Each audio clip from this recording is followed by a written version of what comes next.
ಅರೆ ಕಡಿಮೆ ಹಾಕು ಆದ್ರೆ ಅಸ್ಲಿ ಹಾಕು. MDH ಕಾಶ್ಮೀರಿ ಕೆಂಪು ಮೆಣಸಿನ ಪೌಡರ್. MDH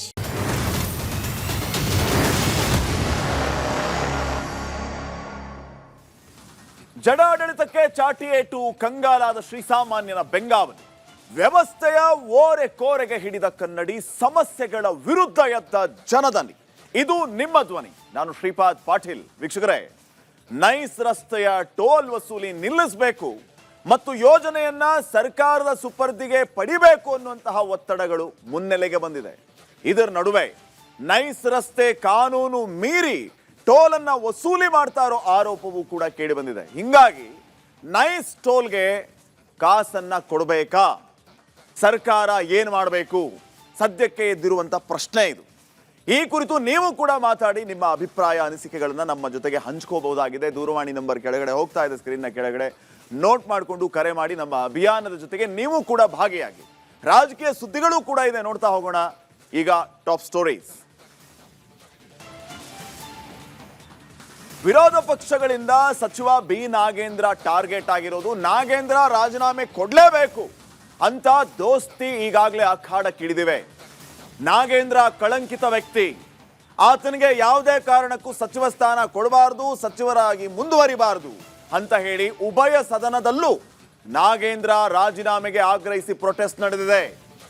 ಪ್ಲೇ ಕಾರ್ಡ್ ಪ್ರದರ್ಶನ ಮಾಡಿದ್ದಾರೆ. ಕಪ್ಪು ಶಾಲು ಹೊದ್ದು ದೋಸ್ತಿ ಕದನಕ್ಕೂ ಮುಂದಾಗಿದೆ. ಉದ್ದೇಶ ಏನು? ನಾಗೇಂದ್ರನ್ ಮನೆಗೆ ಕಳಿಸ್ಬೇಕು ಅಂತ ಹೇಳಿ. ಇದು ಆಗತ್ತಾ ಅನ್ನುವಂತಹ ಪ್ರಶ್ನೆ ಇರೋದು ಒಂದು ಕಡೆ. ಆದರೆ ಇನ್ನೂ ಮುಂದುವರೆದ ಭಾಗವಾಗಿ ನಾಗೇಂದ್ರ ರಾಜೀನಾಮೆ ಬಿಡಿ, ಸುಗಮ ಕಲಾಪಕ್ಕೆ ನಡೀರಿ. ವಿರೋಧ ಪಕ್ಷಗಳಿಗೆ ಮುಖ್ಯಮಂತ್ರಿಗಳು ಮನವಿಯನ್ನ ಮಾಡಿಕೊಂಡಿದ್ದಾರೆ. ರಾಜೀನಾಮೆ ವಿಚಾರನ ಬಿಡಿ, ಸುಗಮ ಕಲಾಪಕ್ಕೆ ಸಹಕರಿಸಿ. ನಾಳೆಯೂ ಕೂಡ ಹಾಗಿದ್ರೆ ಸದನ ಕದನ ಮುಂದುವರಿಯುತ್ತಾ ಅನ್ನುವಂಥ ಪ್ರಶ್ನೆ ಇದೆ. ನಾಳೆ ಏನಾಗ್ಬೋದು ಸದನದಲ್ಲಿ? ಅದೇ ಕದನವಾ ಅಥವಾ ಬೇರೆ ವಿಚಾರಗಳ ಚರ್ಚೆಗೆ ಬರುತ್ತಾ ನೋಡ. ಇನ್ನ ಕೇವಲ ಪ್ರತಿಭಟನೆಗೆ ಮಾತ್ರ ಸೀಮಿತ ಆಗುತ್ತಾ ಬಿಜೆಪಿಯ ಹೋರಾಟ? ಪಾದಯಾತ್ರೆಯ ಪ್ಲಾನ್ನಿಂದ ಹಿಂದೆ ಸರಿದಿದ್ದಾರೆ ಭಾಜಪಾದವರು. ಸಿಎಂ ಡಿ.ಕೆ. ಶಿವಕುಮಾರ್ಗೆ ಮತ್ತೊಂದು ಲಡ್ಡು ಬಾಯಿಗೆ ಬಿತ್ತ. ಯಾವುದು ಆ ಲಡ್ಡು? ನೋಡು. ಇನ್ನು ಹನೂರ್ನ ಎನ್ಕೌಂಟರ್ ವಿಚಾರ. ಹನೂರು ಎನ್ಕೌಂಟರ್ ಪ್ರಕರಣಕ್ಕೆ ಭಾಷೆ ಧರ್ಮದ ಬಣ್ಣ ಬಳಿಯುವ ಕೆಲಸ ಆಗಿದೆ.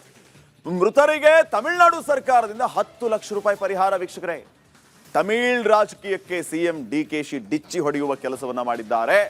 ಏನ್ ಹೇಳಿದ್ದಾರೆ ಅವರು ಅನ್ನೋದನ್ನ ನೋಡ್ತಾ ಹೋಗೋಣ. ಇನ್ನ ಮಂಡ್ಯದಲ್ಲಿ ಕಾವೇರಿ ನೀರಿಗಾಗಿ ಪ್ರತಿಭಟನೆ ಮುಂದುವರೆದಿದೆ. ಬೆಳೆಯೇ ಇಲ್ಲದ ನೆಲಕ್ಕೆ ನೀರು ಬಿಟ್ಟಿದ್ದೇಕೆ ಸರ್ಕಾರ? ಗಾಯದ ಮೇಲೆ ಉಪ್ಪು ಸುರಿತ ಕಾಂಗ್ರೆಸ್ನ ಸರ್ಕಾರ ಅನ್ನುವಂಥ ಪ್ರಶ್ನೆ ಈಗ ಮೂಡ್ತಾ ಇದೆ. ಏನೇನು ಆಗ್ತಾ ಇದೆ ಅನ್ನೋದರ ಡೀಟೇಲ್ಸ್ ಅನ್ನ ಕೊಡ್ತಾ ಹೋಗ್ತೀವಿ. ಇನ್ನ ತಮಿಳುನಾಡಿಗೆ ನಿತ್ಯವೂ ಕೂಡ 15 ಕ್ಯೂಸೆಕ್ ನೀರು ಹರಿತಾ ಇರೋ 15,000 ಕ್ಯೂಸೆಕ್ ನೀರು, 12,000 ಕ್ಯೂಸೆಕ್ ನೀರನ್ನು ಹರಿಸಬೇಕು. 15,000 ಕ್ಯೂಸೆಕ್ ನೀರು ಹರಿತಾ ಇದೆ. ರಾಜ್ಯ ಸರ್ಕಾರದ ವಿರುದ್ಧ ಬಿಜೆಪಿಗರು ಕೆಂಗಣ್ಣು ಬೀರಿದ್ದಾರೆ. ಹೇಳ್ತಾ ಇರೋದೇನು? ನೀರನ್ನೇ ಹರಿಸಬೇಡಿ ಅಂತ ಹೇಳಿ. ನೀವು ಆದೇಶಕ್ಕಿಂತ ಹೆಚ್ಚುವರಿ ನೀರನ್ನ ಹರಿಸ್ತಾ ಇದ್ದೀರಿ, ಯಾಕೆ? ಇದೇ ಸಂದರ್ಭದಲ್ಲಿ ಮಣ್ಣು ತಿಂದು ಪ್ರತಿಭಟನಾಕಾರರು ಆಕ್ರೋಶವನ್ನ ವ್ಯಕ್ತಪಡಿಸ್ತಾ ಇದ್ದಾರೆ. ಅರ್ಥ ಏನು ಅಂತಂದ್ರೆ, ನಿಮ್ಮನ್ನ ನಂಬಿಕೊಂಡ್ರೆ ನಮಗೆ ಮಣ್ಣೇ ಗತಿ ಅಂತ ಹೇಳಿ. ಏನೇನು ನಡೀತು ಅನ್ನೋದರ ಡೀಟೇಲ್ಸ್ ಅನ್ನ ಕೊಡ್ತೀವಿ. ಇನ್ನ ಕೆಪಿಎಸ್ಸಿಯಲ್ಲಿ ಸಾಲು ಸಾಲು ಅಕ್ರಮದ ಘಾಟು. ರಿಪಬ್ಲಿಕ್ ವರದಿಯ ಇನ್ನೊಂದು ಇಂಪ್ಯಾಕ್ಟ್ ಆಗಿದೆ. ರಿಪಬ್ಲಿಕ್ ಕನ್ನಡದ ಬಿಗ್ ಇಂಪ್ಯಾಕ್ಟ್. ಶಿವಶಂಕರಪ್ಪ ಸಾಹುಕಾರ್ಗೆ ಇಡಿಯಿಂದ ಬಿಗ್ ಶಾಕ್. ನಿಮಗೆಲ್ಲ ಗೊತ್ತಿರುವ ಹಾಗೆ ವೀಕ್ಷಕರೇ, ಈ ವಿಚಾರದ ಬಗ್ಗೆ ನಿರಂತರವಾಗಿ ವರದಿಯನ್ನ ಮಾಡಿದ್ದು ರಿಪಬ್ಲಿಕ್ ಕನ್ನಡ. ರಿಪಬ್ಲಿಕ್ ಕನ್ನಡದ ವರದಿಗೆ ಎಚ್ಚೆತ್ತುಕೊಂಡ ಸರ್ಕಾರ ಈ ರೀತಿಯ ಫಲಿತಾಂಶವನ್ನ ಕೊಡ್ತಾ ಇರೋದು. ಇವತ್ತೇನಾಯ್ತು ಅನ್ನೋದರ ಡೀಟೇಲ್ಸ್ ಕೊಡ್ತೀವಿ. ಇನ್ನ ಕಾಂಗ್ರೆಸ್ ಸರ್ಕಾರದ ವಿರುದ್ಧ ದಳಪಡೆ ಬಿಡದಿಯ ಭೂವಸ್ತ್ರವನ್ನ ಬಳಸ್ತಾ ಇದೆ. ಫ್ರೀಡಂ ಪಾರ್ಕ್ ಅಲ್ಲಿ ಜೆಡಿಎಸ್ ಬೃಹತ್ ಪ್ರತಿಭಟನೆ ಮಾಡಿದೆ. ಶಿವಕುಮಾರ್ಗೆ ಕುಮಾರಸ್ವಾಮಿ ಮತ್ತೆ ಪಂಥಾಹ್ವಾನವನ್ನು ನೀಡಿದ್ದಾರೆ. ಬಿಡದಿಯ ವಿಚಾರ ಬಂದಿದ್ದು ಮೇಲಿಂದ ಮೇಲೆ ಪಂಥಾಹ್ವಾನ. ವಿಧಾನಸೌಧಕ್ಕೆ ಬನ್ನಿ ಅಂತ ಡಿ.ಕೆ. ಶಿವಕುಮಾರ್, ಬಿಡದಿಗೆ ಬನ್ನಿ ಅಂತ ಕುಮಾರಸ್ವಾಮಿ. ಇವತ್ತು ಮತ್ತೆ ಯಾವ ರೀತಿಯ ಪಂಥಾಹ್ವಾನವನ್ನ ನೀಡಿದ್ರು ಅನ್ನೋದರ ಡೀಟೇಲ್ಸ್ ಕೊಡ್ತಾ ಹೋಗ್ತೀವಿ. ಇನ್ನ ಬೆಂಗಳೂರಿನ ಖಾಸಗಿ ಹೋಟೆಲ್ ಅಲ್ಲಿ ಕಾಂಗ್ರೆಸ್ ಶಾಸಕಾಂಗ ಸಭೆ. ಸಿದ್ದರಾಮಯ್ಯ ಸೇರಿ ರೆಬಲ್ ಶಾಸಕರು ಗೈರು. ಅಧಿವೇಶನದ ಮುಂದಿನ ರೂಪುರೇಷೆ ಬಗ್ಗೆ ಚರ್ಚೆಗಳಾಗ್ತಾ ಇರುವಾಗ ಅಸಮಾಧಾನಿತ ಶಾಸಕರು ಗೈರಾಗಿದ್ದಾರೆ. ಅಸಮಾಧಾನ ಮುಂದುವರೆದಿದೆ. ಇದು ಎಲ್ಲಿಗೆ ಹೋಗಿ ಮುಟ್ಟುತ್ತೆ, ಏನಾಗ್ಬೋದು ಕಾಂಗ್ರೆಸ್ ಅಲ್ಲಿ, ಏನ್ ನಡೀತಾ ಇದೆ ಕಾಂಗ್ರೆಸ್ ಅಲ್ಲಿ, ಇದ್ರ ಬಗ್ಗೆ ಮಾಹಿತಿ ಕೊಡ್ತೀವಿ. ಇನ್ನು ಲಾಸ್ಟ್ಲಿ ನೈಸ್ ರೋಡ್, ನೈಸ್ ರಸ್ತೆಯಲ್ಲಿ ಶುಲ್ಕ ಸಂಗ್ರಹ ಅಕ್ರಮವೋ ಸಕ್ರಮೋ ಇನ್ನೂ ಟೋಲ್ ಸಂಗ್ರಹ ಮಾಡ್ತಾನೆ ಇದ್ದಾರೆ. ಇವ್ರ ಸರ್ವಿಸ್ ಯಾವ ರೀತಿ ಇದೆ ಅಂತ ಜನ ಪ್ರಶ್ನೆ ಮಾಡ್ತಾ ಇದ್ದಾರೆ. ಬಿಡದಿಯ ಬಳಿಕ ನೈಸ್ ದಾಳ ಉರುಳಿಸಿದ ಕುಮಾರಸ್ವಾಮಿ ಅವರು ಟೋಲ್ ಗೇಟ್ಗಳ ಬಳಿ ಸಿಬ್ಬಂದಿ ಸವಾರರ ಸಮರ ನಡೀತಾನೆ ಇದೆ. ಇದರ ಬಗ್ಗೆ ಡೀಟೇಲ್ಸ್ ಅನ್ನ ಕೊಡ್ತಾ ಹೋಗ್ತೀವಿ. ಈಗ ಫಸ್ಟ್ ಸ್ಟೋರಿ ವೀಕ್ಷಕ ನೋಡಿ. ವಾಲ್ಮೀಕಿ ನಿಗಮದಲ್ಲಿ ಕೋಟಿ ಕೋಟಿ ಹಣ ವಂಚನೆಯ ಕೇಸ್ನ ಕಳಂಕ ಮೆತ್ಕೊಂಡಿರುವಂತಹ ಸಚಿವ ಬಿ ನಾಗೇಂದ್ರ ರಾಜೀನಾಮೆಗೆ ಒತ್ತಾಯಿಸಿ ಬಿಜೆಪಿ ಅಧಿವೇಶನದಲ್ಲಿ ಹೋರಾಟ ಮಾಡ್ತಾ ಇದೆ. ಯಾವುದೇ ಕಾರಣಕ್ಕೂ ಕಳಂಕಿತ ವ್ಯಕ್ತಿಯನ್ನ ನೀವು ಸದನದಲ್ಲಿ ಕೂರಿಸುವಂಗಿಲ್ಲ. ಈ ಹೌಸೇ ರಾಜೀನಾಮೆ ತಗೊಂಡಿದೆ. ರಾಜೀನಾಮೆ ತಗೊಂಡ ಮೇಲೆ ಮತ್ತೆ ಅವರನ್ನೇ ಕರ್ಕೊಂಡು ಬಂದು ಮಿನಿಸ್ಟರ್ ಯಾಕೆ ಮಾಡಿದಿರಿ? ಯಾವುದೇ ಕಾರಣಕ್ಕೂ ಇದನ್ನ ನಾವು ಒಪ್ಪಲ್ಲ ಅಂತ ಹೇಳ್ತಿದ್ದಾರೆ. ಅವರ ರಾಜೀನಾಮೆ ಪಡಿಬೇಕು, ಸದನ ನಡಿಬೇಕು. ಉಭಯ ಸದನದಲ್ಲೂ ಕೂಡ ಕಮಲ ಪಡೆ ಇದೇ ವಿಚಾರವನ್ನ ಇಟ್ಕೊಂಡು ಪ್ರತಿಭಟನೆಯನ್ನ ಮಾಡಿತು. ಪ್ರತಿಭಟನೆಯ ಬಾಣವನ್ನ ನಿರಂತರವಾಗಿ ಬಿಡ್ತಾ ಇದೆ. ಆದರೆ ಬಿಡದಿ ಟೌನ್ಶಿಪ್ ವಿಚಾರದಲ್ಲಿ ಜೆಡಿಎಸ್ ಮಾಡಿದಂತೆ ನಾಗೇಂದ್ರ ರಾಜೀನಾಮೆಗೆ ಒತ್ತಾಯಿಸಿ ಬಿಜೆಪಿ ನಡೆಸಬೇಕು ಅಂದ್ಕೊಂಡಿದ್ದ ಪಾದಯಾತ್ರೆ ಪ್ಲಾನ್ ಯಾಕೋ ಬಹುಶಃ ಫ್ಲಾಪ್ ಆಗಿದೆ. ಕೇವಲ ಪ್ರತಿಭಟನೆ ಮಾತ್ರವೇ ಅನ್ನೋ ಪ್ರಶ್ನೆ ಹುಟ್ಟಾಕಿದೆ. ಏನ್ ನಡೆದಿದೆ ನಾಗೇಂದ್ರ ವಿಚಾರವಾಗಿ ನೋಡ್ಕೊಂಬನ್ನಿ.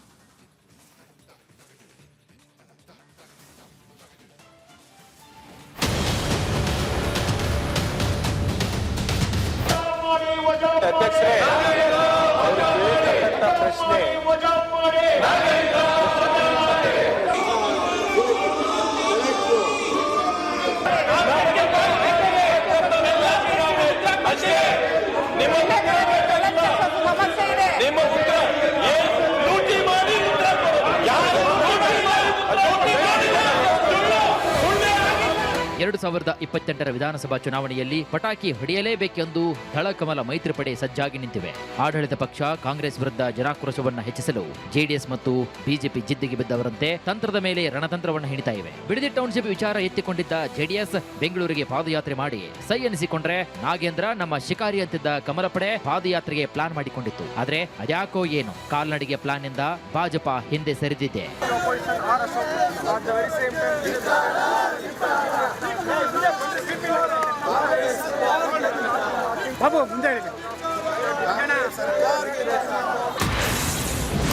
ಸಚಿವ ಬಿ ನಾಗೇಂದ್ರ ರಾಜೀನಾಮೆಗೆ ಬಿಜೆಪಿ ಪಣ. ಕಮಲ ಪಡೆ ಪಾದಯಾತ್ರೆ ರದ್ದು, ಪ್ರತಿಭಟನೆ ರಣ.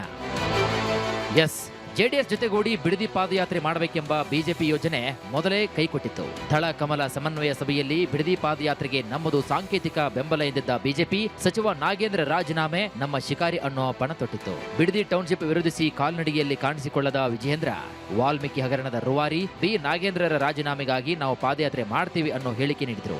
ನಮ್ಮ ಸಮುದಾಯದ ಪ್ರಮುಖರು ಎಲ್ಲರೂ ಕೂಡ ನನ್ನ ಹತ್ರ ಬಂದಿದ್ರು. ವಾಲ್ಮೀಕಿ ಅಭಿವೃದ್ಧಿ ನಿಗಮದ ಹಗರಣದಲ್ಲಿ ಪ್ರಮುಖ ಆರೋಪಿ ನಾಗೇಂದ್ರ ಅವರನ್ನ ಮತ್ತೇನು ಕ್ಯಾಬಿನೆಟ್ ಗೆ ಸೇರಿಸಿಕೊಂಡಿದ್ದಾರೆ.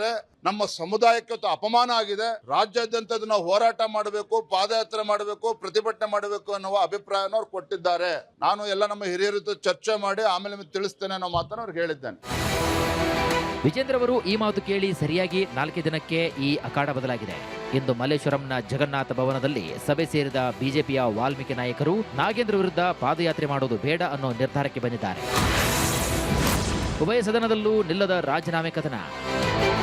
2023ರ ವಿಧಾನಸಭಾ ಚುನಾವಣೆಯಲ್ಲಿ ಸೋತ ವಾಲ್ಮೀಕಿ ನಾಯಕರಾದ ಶ್ರೀರಾಮುಲು, ಕುಡ್ಚಿಯ ಪಿ ರಾಜು ಸೇರಿದಂತೆ ಪರಿಶಿಷ್ಟ ಪಂಗಡದ ಮುಖಂಡರು ಪಾದಯಾತ್ರೆ ಬೇಡ ಅಂತಿದ್ರೆ, ಇತ್ತ ವಿಧಾನಸಭೆ ಮತ್ತು ವಿಧಾನ ಪರಿಷತ್ನಲ್ಲಿ ಬಿ ನಾಗೇಂದ್ರ ರಾಜೀನಾಮೆಗೆ ಹೋರಾಟ ಜೋರಿತ್ತು. ರಾಜೀನಾಮೆ ಕೊಟ್ಟಿದ್ದಾರೆ ಅಂದ್ರೆ ನಮ್ಮದು ಸಮಸ್ಯೆನೇ ಇಲ್ಲ. ಆಯ್ತು, ಈಗ ನನಗೆ ಚರ್ಚೆ ಮಾಡಕ್ಕೆ ಅವಕಾಶ ಮಾಡ್ಕೊಡ್ತೀನಿ.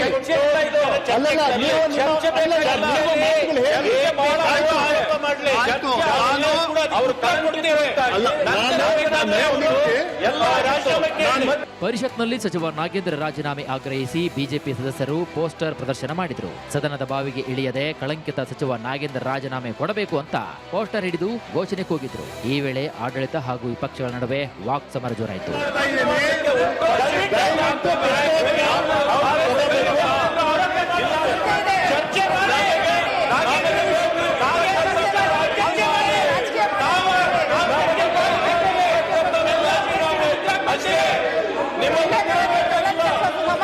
ನಿಮ್ಮ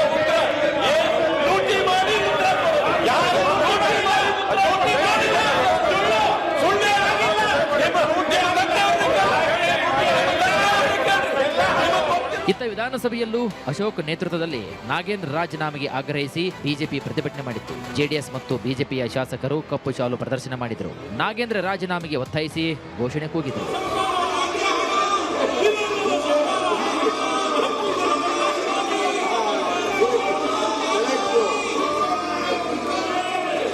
ಅಧ್ಯಕ್ಷರೇ, ಇವರೆಲ್ಲ ದೇವ್ರ ಉಂಡಿಯಿಂದ ಕದ್ದವ್ರು, ಇವ್ರ ಹತ್ರ ಕಲಿಬೇಕಾಗಿದೆ ನಾವು.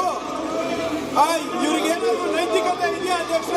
ಮಾತಾಡಕ್ಕೆ ಬರದ ಬಗ್ಗೆ ಮಾತಾಡಕ್ ಸರಿ ಇಲ್ಲ, ಹೋಗಿದ್ದೆ ಅಲ್ಲ. ಉತ್ತರ ಕೊಡಕ್ ರೆಡಿ ಇದೀವಿ, ತಗೊಳ್ಳಿ ಅಂತ ಪ್ರಶ್ನೆ ಕೇಳಕ್ಕೂ ರೆಡಿ ಇಲ್ಲ. ನೀವು ಹೇಳಿ, ಏನ್ ಮಾಡ್ಬೇಕು ನೀವು? ಸಿಎಂ ಡಿಕೆ ಶಿವಕುಮಾರ್ ನಾಗೇಂದ್ರ ರಾಜೀನಾಮೆ ಕೈಬಿಟ್ಟು ಸದನ ನಡೆಸಲು ಬಿಡಿ ಅಂತ ಮನವಿ ಮಾಡಿದ್ರು.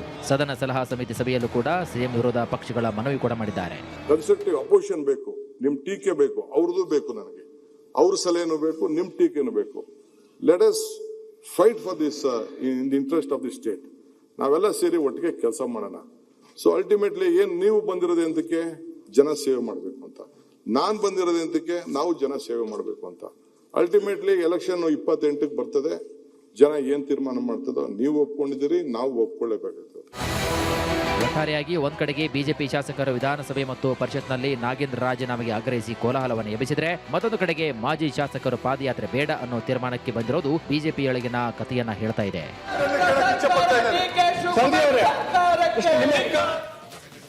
ನೋಡಿ, ಸಚಿವ ಬಿ ನಾಗೇಂದ್ರ ನಮ್ಮ ಶಿಕಾರಿ ಅಂತ ಇರೋದು ಕಮಲ ಪಡೆ.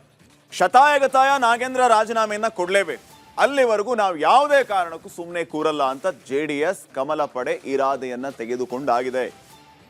ಉದ್ದೇಶ ಮತ್ತು ಅದರ ರಿಫ್ಲೆಕ್ಷನ್ ಈಗ ಉಭಯ ಸದನಗಳಲ್ಲಿ ಕಾಣ್ತಾ ಇದೆ. ಉಭಯ ಸದನದಲ್ಲೂ ಕೂಡ ರಾಜೀನಾಮೆ ಕೊಡಲೇಬೇಕು ಅಂತ ಆಗ್ರಹಿಸಿ ಪ್ರತಿಭಟನೆ ಮಾಡ್ತಾ ಇದ್ದಾರೆ. ಅವರ ಒಂದೇ ಪ್ರಶ್ನೆ ಏನಂತಂದ್ರೆ, ಆಡಳಿತ ಪಕ್ಷಕ್ಕೆ ಇದೇ ಸದನದಲ್ಲಿ ರಾಜೀನಾಮೆಯನ್ನ ಪಡೆದಾಗಿದೆ. ಈ ಹಿಂದೆ ಇದ್ದ ಮುಖ್ಯಮಂತ್ರಿಗಳು ಲೂಟಿಯಾದ ವಿಚಾರವನ್ನ ಮಾತಾಡಿಯಾಗಿದೆ.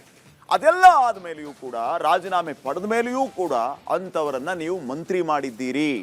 ಕಳಂಕಿತರು ಮಂತ್ರಿಯಾಗಿ ಮುಂದುವರಿಯೋದು ಸೂಕ್ತವೇ? ಅಂತವರನ್ನ ಕೂರಿಸ್ಕೊಂಡು ಸದನ ನಡೆಸ್ತೀರಾ ಅಂತ ಪ್ರಶ್ನೆ ಮಾಡ್ತಾ ಇದ್ದಾರೆ ಬಿಜೆಪಿ ಅವರು. ಸರ್ಕಾರದ ಮೇಲೆ ಮಗದಷ್ಟು ಒತ್ತಡ ಹಾಕೋದು, ಪಾದಯಾತ್ರೆಗೂ ಪ್ಲಾನ್ ಮಾಡುವಂತ ಕೆಲಸ ಆಗಿತ್ತು.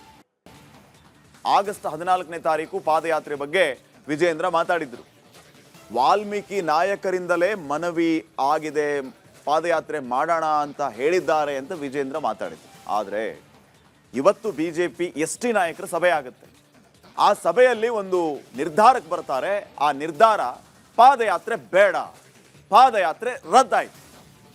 ಪಾದಯಾತ್ರೆ ಮಾಡಿದರೆ ಸಮುದಾಯಕ್ಕೆ ಬೇಸರ ಆಗುತ್ತೆ ಅನ್ನುವಂಥ ವಾದ ಅಲ್ಲಿ ಕೇಳಿ ಬಂತು. ಎಲೆಕ್ಷನ್ನ ಟೈಮ್ ಇದೆ, ಈ ಸಂದರ್ಭದಲ್ಲಿ ನಾವು ಈ ರೀತಿ ಪಾದಯಾತ್ರೆ ಮಾಡಿದರೆ ಸಮುದಾಯ ಬೇಸರಗೊಳ್ಳುತ್ತೆ, ಆ ಸಮುದಾಯದ ವಿರುದ್ಧ ಕಟ್ಟಬೇಕಾಗತ್ತೆ. ಬಿ ನಾಗೇಂದ್ರ ವಿರುದ್ಧ ಪಾದಯಾತ್ರೆ ಬೇಡ ಅಂತ ಕುಮಾರಸ್ವಾಮಿ ಅವರು ಹೇಳಿದ್ರ? ಅದಕ್ಕೆ ಕಾರಣಗಳು ಕೂಡ ಹಲವು. ಹೈಕಮಾಂಡ್ ನಾಯಕರಿಗೆ ಮನವರಿಕೆ ಮಾಡಿದ್ರಂತೆ ಕುಮಾರಸ್ವಾಮಿ ಅವರು. ಏನಂತ ಮನವರಿಕೆ ಮಾಡಿದ್ರು? ಪಾದಯಾತ್ರೆ ಬೇಡ, ಪಾದಯಾತ್ರೆ ಮಾಡಿದ್ರೆ ವಾಲ್ಮೀಕಿ ಸಮುದಾಯದ ಮುನಿಸು ಸಾಧ್ಯತೆ, ನಾವು ಮುನಿಸನ್ನ ಎದುರಿಸಬೇಕಾಗುತ್ತೆ. ಇವತ್ತು ಸಮುದಾಯದ ವಿರುದ್ಧ ಪಾದಯಾತ್ರೆಯ ಸಂದೇಶ ರವಾನೆ ಆಯಿತು. ಹಿರಿಯೂರು ಬೈ ಎಲೆಕ್ಷನ್ ಇದೆ, ಎಸ್ಟಿ ಸಮುದಾಯ ಅಲ್ಲಿ ಪ್ರಬಲವಾಗಿದೆ. ನಾವೀಗ ಅದೇ ಸಮುದಾಯದ ವಿರುದ್ಧ ಪಾದಯಾತ್ರೆ ಮಾಡಿದ್ವಿ ಅಂತಂದ್ರೆ, ಅರ್ಥಾತ್ ನಾಗೇಂದ್ರ ವಿರುದ್ಧ ಪಾದಯಾತ್ರೆ ಮಾಡಿದ್ರೆ, ಅವಸರದಲ್ಲಿ ಪಾದಯಾತ್ರೆ ಮಾಡಿದ್ರೆ ಸಮಸ್ಯೆ ಆಗುತ್ತೆ, ಅದು ಮುಂದೆ ಪರಿಣಾಮ ಬೀರುತ್ತೆ. ಈ ಹಿಂದೆ 2023ರ ವಿಧಾನಸಭೆ ಚುನಾವಣೆಯ ಫಲಿತಾಂಶದ ಮೆಲುಕು ಹಾಕುವ ಕೆಲಸ ಆಯಿತು. ರಾಜ್ಯದಲ್ಲಿ 15 ಎಸ್ಟಿ ಮೀಸಲು ವಿಧಾನಸಭಾ ಕ್ಷೇತ್ರಗಳಿವೆ. ಕಾಂಗ್ರೆಸ್ 14 ಗೆದ್ದಿದೆ, ಜೆಡಿಎಸ್ನವರು 1 ಸ್ಥಾನ ಗೆದ್ದಿದ್ದಾರೆ, ಬಿಜೆಪಿ ಶೂನ್ಯ ಸಾಧನೆ. ಸೊ ನಾಗೇಂದ್ರ ವಿರುದ್ಧ ಪ್ರತ್ಯೇಕ ಹೋರಾಟ ಮಾಡಬಹುದು, ಆದರೆ ಪಾದಯಾತ್ರೆ ಬೇಡ, ಶ್ರೀರಾಮುಲು ಪ್ಲಾನ್ ಇದೆ. ಬಿಜೆಪಿ ಪಕ್ಷದೊಳಗಿನ ಗೊಂದಲವೂ ಇದಕ್ಕೆ ಕಾರಣವಾಗಿದ್ರೆ, ಅಲ್ಲಿ ಗೊಂದಲ ಏನು? ಶ್ರೀರಾಮುಲು ಅವರು ನಿರ್ಧಾರ ಮಾಡಿದ್ರಂತೆ, ಯಾರನ್ನು ಕೇಳಲಿಲ್ವಂತೆ, ಅದು ಉಳಿದವರ ಮುನಿಸಿಗೆ ಕಾರಣ ಆಯ್ತಂತೆ. ಜೊತೆಗೆ ಈಗ ಸದ್ಯಕ್ಕೆ ಏನಾದರೂ ಈ ರೀತಿಯ ಪಾದಯಾತ್ರೆ ಮಾಡಿದ್ರೆ ಮುಂದಿನ ದಿನಮಾನಗಳಲ್ಲಿ ಆ ಸಮುದಾಯದ ವಿರೋಧವನ್ನ ನಾವು ಕಟ್ಕೋಬೇಕಾಗತ್ತೆ, ಮತ್ತೆ ಅವರನ್ನ ಕನ್ವಿನ್ಸ್ ಮಾಡೋದಕ್ಕೆ ಸಾಧ್ಯ ಆಗಲ್ಲ. ಹಿಂಗಾಗಿ ಬೇರೆ ರೀತಿಯ ಹೋರಾಟವನ್ನ ಮಾಡುವ ಮೂಲಕ ನಾಗೇಂದ್ರ ರಾಜೀನಾಮೆಯನ್ನ ಕೇಳೋಣ, ಸದ್ಯಕ್ಕೆ ಪಾದಯಾತ್ರೆ ಸೂಕ್ತವಲ್ಲ ಅಂತ ಹೇಳಿದ್ದಕ್ಕೆ ಸದ್ಯಕ್ಕೆ ಅದನ್ನ ರದ್ದು ಮಾಡಿದ್ದಾರೆ. ಮುಂದೇನಾಗುತ್ತೆ ಅನ್ನೋದನ್ನ ಕಾದ್ ನೋಡೋಣ. ನೆಕ್ಸ್ಟ್ ನೋಡಿ, ಹನೂರಿನ ಅರಣ್ಯದಲ್ಲಿ ನಡೆದಂತಹ 3 ಎನ್ಕೌಂಟರ್ ಕೇಸ್ ವೀಕ್ಷಕರೇ ದಿನಕ್ಕೊಂದು ಬಣ್ಣವನ್ನ ಪಡೆದುಕೋತಾ ಇದೆ. ಒಂದ್ ಕಡೆ ಸತ್ತವರು ಕ್ರಿಶ್ಚಿಯನ್ನರು ಅಂತ ಆರೋಪ ಕೇಳಿ ಬರ್ತಾ ಇದ್ರೆ, ಮತ್ತೊಂದ್ ಕಡೆ ಅವರು ತಮಿಳರು ಅಂತ. ಆರೋಗ್ಯ ಹಾಗೂ ನ್ಯೂಟ್ರಿಷನ್ ಸಿಗುತ್ತೆ ನೋಡಿ, ಬಾಡಿ ಸ್ಟ್ರಾಂಗ್ ಆಗುತ್ತೆ, ಸ್ವಲ್ಪ ತಿಂದು ಹಸಿವು ನಿಗುತ್ತೆ, ಡೈಜೆಷನ್ಗೆ ಇಲ್ಲ ಅಪಾಯ. MDH ಸೋಯಾಟಿ ಅಸಲಿ ಪ್ರೋಟೀನ್. MDH. ತಮಿಳುನಾಡಿನ ರಾಜಕಾರಣಿಗಳು ಖ್ಯಾತೆಯನ್ನ ತೆಗೆದು ಸಾವಿನ ರಾಜಕೀಯವನ್ನ ಶುರು ಮಾಡಿದ್ದಾರೆ.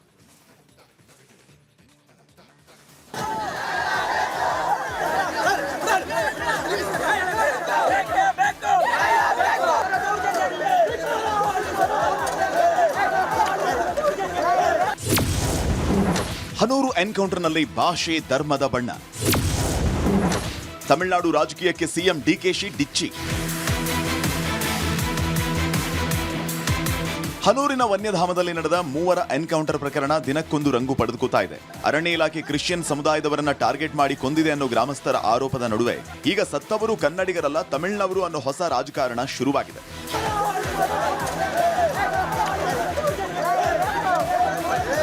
ಹೌದು, ಹನೂರು ಎನ್ಕೌಂಟರ್ ಕೇಸ್ ಮುಂದಿಟ್ಟು ರಾಜ್ಯದ ವಿರೋಧ ಪಕ್ಷಗಳು ಆಡಳಿತ ಪಕ್ಷವನ್ನ ಕಟ್ಕಟೆಯಲ್ಲಿ ನಿಲ್ಲಿಸಿದೆ.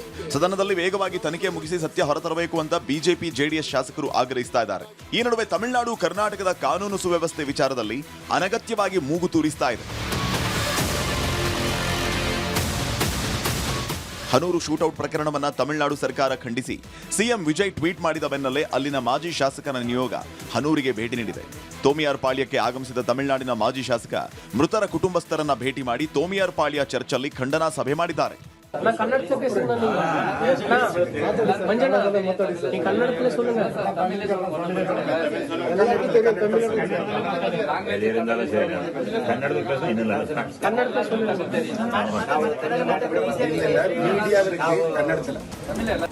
ಕರ್ನಾಟಕದ ಕಾನೂನು ಸುವ್ಯವಸ್ಥೆ ವಿಚಾರಕ್ಕೆ ಅನಗತ್ಯವಾಗಿ ಮೂಗು ತೂರಿಸ್ತಾ ಇರೋ ತಮಿಳುನಾಡು ರಾಜಕಾರಣಿಗಳ ವಿರುದ್ಧ ಸಿಎಂ ಶಿವಕುಮಾರ್ ಕಿಡಿಕಾರಿದ್ದಾರೆ. ಪನೀರ್ ಸೆಲ್ವಂ ಆಗಲಿ ಇನ್ಯಾರೇ ಆಗಲಿ ಅವರಿಗೆ ಕನಿಷ್ಠ ಜ್ಞಾನ ಇರಬೇಕು ಅಂದಿರೋ ಡಿಕೆ, ನಾನು ತಮಿಳುನಾಡು ವಿಚಾರದಲ್ಲಿ ತಲೆ ಹಾಕಿಲ್ಲ, ಅವರು ಇದೇ ರೀತಿ ನಡೆದುಕೊಂಡ್ರೆ ಒಳ್ಳೆಯದು ಅನ್ನೋ ಸಂದೇಶ ರವಾನಿಸಿದರು. Federal structure, no state should interfere with any state's administration. Paneer Selvam or anyone should have the basic culture. I can't involve in any of the Tamil Nadu law and order problem. Own states have own problem. They should also know that we know how to protect our state. Hanur encounter ಪ್ರಕರಣದ ನಿಷ್ಪಕ್ಷಪಾತ ತನಿಖೆ ಆಗಬೇಕು ಅಂತ ಬೆಂಗಳೂರಿನ arch bishop Peter ಮಚಾಡೋ ರಾಜ್ಯ ಸರ್ಕಾರಕ್ಕೆ ಮನವಿ ಮಾಡಿದ್ದಾರೆ. ಜೀವ ಹೋಯಿತು ಅಂದ್ಕೊಂಡು ನನಗೂ ಕೂಡ ಭಾಳ ಬೇಸರ ಆಗ್ತದೆ ಮತ್ತು ಈ ಬಗ್ಗೆ ಸರ್ಕಾರ ಒಳ್ಳೆ ರೀತಿಯ ತನಿಖೆ ನಡೆಸಬೇಕು. ಯಾವುದೇ ಒಂದು ಆಸ್ಪದ ಇಲ್ಲದ ನಿಷ್ಪಕ್ಷಕ ಒಂದು ತನಿಖೆಯನ್ನು ನಡೆಸಬೇಕೆಂದ್ಕೊಂಡು ನಾವು ಕೇಳಿಕೊಳ್ಳುವುದು. ಆಯಿತು, ಹಾಗಾದರೆ ಅದನ್ನು ಒಳ್ಳೆ ರೀತಿಯಲ್ಲಿ ಕಂಡು ಹಿಡ್ಕೊಂಡು ಯಾವ ರೀತಿಯಲ್ಲಿ ಅವರು ಒಳಗೆ ಹೋಗಿದ್ರು, ಏನು ಮಾಡಿದರು ಮತ್ತು ಯಾವ ಕಾರಣಕ್ಕೆ ಅವರಿಗೆ ಇಂಥ ಒಂದು ಗುಂಡೇಟಿನಲ್ಲಿ ಸಾಯಿಸಿದ್ರು ಅಂದ್ಕೊಂಡು ತನಿಖೆ ಒಳ್ಳೆಯದಾಗಬೇಕು. ಎನ್ಕೌಂಟರ್ ಕೇಸ್ನ ಸತ್ಯ ಅರಿಯೋದಕ್ಕೆ ಸಿಎಂ ಶಿವಕುಮಾರ್ ಮ್ಯಾಜಿಸ್ಟ್ರೇಟ್ ತನಿಖೆಗೆ ಆದೇಶಿಸಿದ್ದಾರೆ. ಆದರೆ ಗುಂಡೇಟಿನ ಘಟನೆ ನಡೆದಾಗ ಸ್ಥಳದಲ್ಲಿದ್ದ 4ನೇ ಆರೋಪಿ ಮಹಿಮ್ ದಾಸ್ ಅಜ್ಞಾತ ಸ್ಥಳದಿಂದ ವಿಡಿಯೋ ರಿಲೀಸ್ ಮಾಡಿದ್ದು, ನನಗೆ ಪೊಲೀಸರು ಅಂದ್ರೆ ಭಯ, ನಾನು ವಿಚಾರಣೆಗೆ ಹೋಗಲ್ಲ ಅಂತಿದ್ದಾರೆ. ಬಂದುಬಿಟ್ರು ಅಂತ ನೋಡುವಾಗ ಬಂದೇ ಒಬ್ಬರು ಶೂಟಿಂಗ್ ನೋಡಿದ್ರು ನನಗೆ ಭಯ ಆಯಿತು, ಹಂಗೆ ಎದ್ಬಿಟ್ಟಿದ್ದೆ ನಾನು. ಆಮೇಲೆ ಆ ಥರ ನನ್ನ ಮೇಲೆ ಏಟ್ ಕೊಟ್ಟರು, ನಾನು ಹಂಗೆ ಡೌನ್ಗೆ ಎದ್ದು ಓಡಿಬಿಟ್ಟಿದ್ದೆ. ಏನಾಯ್ತಿಲ್ಲ, ಒಂದು 5 ನಿಮಿಷ ನೋಡೋದು ಒಂದು ಸೌಂಡ್ ಇಲ್ಲ. ನನಗೆ ಹುಷಾರಿಲ್ಲದೆ ತುಂಬ ಹುಷಾರಿಲ್ಲದೆ ಸೀರಿಯಸ್ ಆಗಿ ಬರ್ತಾರೋ ಹೊಟ್ಟೆ ನೋಡ್ಕೊಂಡು ಇದಾಗಿದ್ದೆ. ಒಟ್ಟಾರೆ ಹನೂರಿನ ಎನ್ಕೌಂಟರ್ ಪ್ರಕರಣ ಕರ್ನಾಟಕ ರಾಜಕೀಯ ಮಾತ್ರವಲ್ಲ, ತಮಿಳುನಾಡಿನ ರಾಜಕಾರಣದಲ್ಲೂ ಜೋರು ಸದ್ದು ಮಾಡ್ತಾ ಇದ್ದು, 3 ಸಾವು ಧರ್ಮ ಭಾಷೆ ವಿಚಾರಕ್ಕೆ ತಲುಪಿದ್ದು ಮಾತ್ರ ದುರಂತ. ಕಾವೇರಿ ವಿಚಾರದಲ್ಲಿ ರಾಜ್ಯಕ್ಕೆ ಸುಪ್ರೀಂ ಕೋರ್ಟ್ ಅಲ್ಲಿ ಈಗಾಗಲೇ ಹಿನ್ನಡೆ ಆಗಿರೋದು ಮಂಡ್ಯ ರೈತರ ಆಕ್ರೋಶಕ್ಕೆ ಕಾರಣ ಆಗಿದೆ. ಈ ನಡುವೆ CWMA ಆದೇಶಕ್ಕಿಂತ ಹೆಚ್ಚಿನ ಪ್ರಮಾಣದ ನೀರನ್ನ ತಮಿಳುನಾಡಿಗೆ ಸರ್ಕಾರ ಹರಿಸಿದೆ. ಇದು ಆಕ್ರೋಶಕ್ಕೆ ಕಾರಣ ಆಗ್ತಾ ಇದೆ. ಗಾಯದ ಮೇಲೆ ತುಪ್ಪ ಸುರಿದಂತಾಗಿದ್ದು ಸರ್ಕಾರದ ವಿರುದ್ಧ ಅನ್ನದಾತರು ಕಿಡಿಕಾರ್ತಾ ಇದ್ದಾರೆ. ಗಾಯದ ಮೇಲೆ ಬರೆ ಹಾಕುವಂತ ಕೆಲಸವನ್ನ ಯಾಕೆ ಸರ್ಕಾರ ಮಾಡ್ತಾ ಇದೆ? ರಾಜ್ಯದ ರೈತರ ಸಮಸ್ಯೆ ಯಾಕೆ ಅರಿವಾಗ್ತಾ ಇಲ್ಲ? ಇದು ಉಪ್ಪು ಸುರಿಯುವಂತಹ ಕೆಲಸ ಆಗ್ತಾ ಇದೆ ಅಂತ ಹೇಳಿ ಆಕ್ರೋಶದ ನುಡಿಗಳನ್ನಾಡಿ ಪ್ರತಿಭಟನೆಯನ್ನು ಮಾಡಿದ್ದಾರೆ. ವರದಿ ನೋಡ್ಕೊಂಡು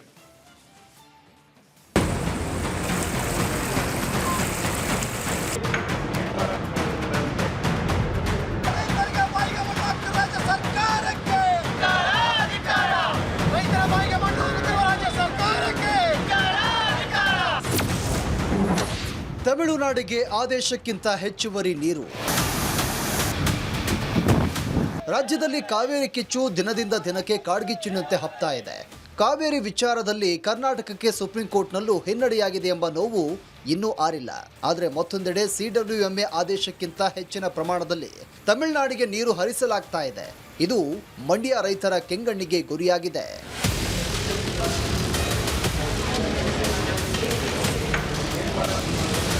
ನೀರು ಬಿಡೋದಿಲ್ಲ ಅಂತ ರಾಜ್ಯದ ರೈತರಿಗೆ ಸರ್ಕಾರ ಭರವಸೆ ನೀಡುತ್ತಲೇ ಇದೆ. ಆದರೆ ತಮಿಳುನಾಡಿನ ಪಾಲಿಗೆ ಮಾತ್ರ ಕೊಡುಗೈ ದಾನಿಯಂತೆ ಸರ್ಕಾರ ನಡೆದುಕೊಳ್ತಾ ಇದೆ ಎಂಬ ಆರೋಪ ಕೇಳಿಬರ್ತಾ ಇದೆ. CWMA 12,000 ಕ್ಯೂಸೆಕ್ ನೀರು ಹರಿಸುವಂತೆ ಆದೇಶಿಸಿದೆ ಅಂತ ಹೇಳಲಾಗಿತ್ತಾದರೂ ರಾಜ್ಯದಿಂದ 15,000 ಕ್ಯೂಸೆಕ್ಗೂ ಅಧಿಕ ನೀರು ತಮಿಳುನಾಡಿನತ್ತ ಹರಿತಾ ಇದೆಯಂತೆ. ತಮಿಳುನಾಡಿಗೆ ಹೆಚ್ಚಿನ ನೀರು ಕಬಿನಿ ಜಲಾಶಯದಿಂದ ನದಿಗೆ 11,940 ಕ್ಯೂಸೆಕ್ ಹಾಗೂ ನಾಲೆಗೆ 1,660 ಕ್ಯೂಸೆಕ್ ನೀರು ಬಿಡಲಾಗಿದೆಯಂತೆ. ಇತ್ತ KRSನಿಂದ ನಾಲೆ ಮತ್ತು ನದಿಗೆ ಸೇರಿ 4,917 ಕ್ಯೂಸೆಕ್ ನೀರು ಹರಿಸಲಾಗ್ತಾ ಇದೆ.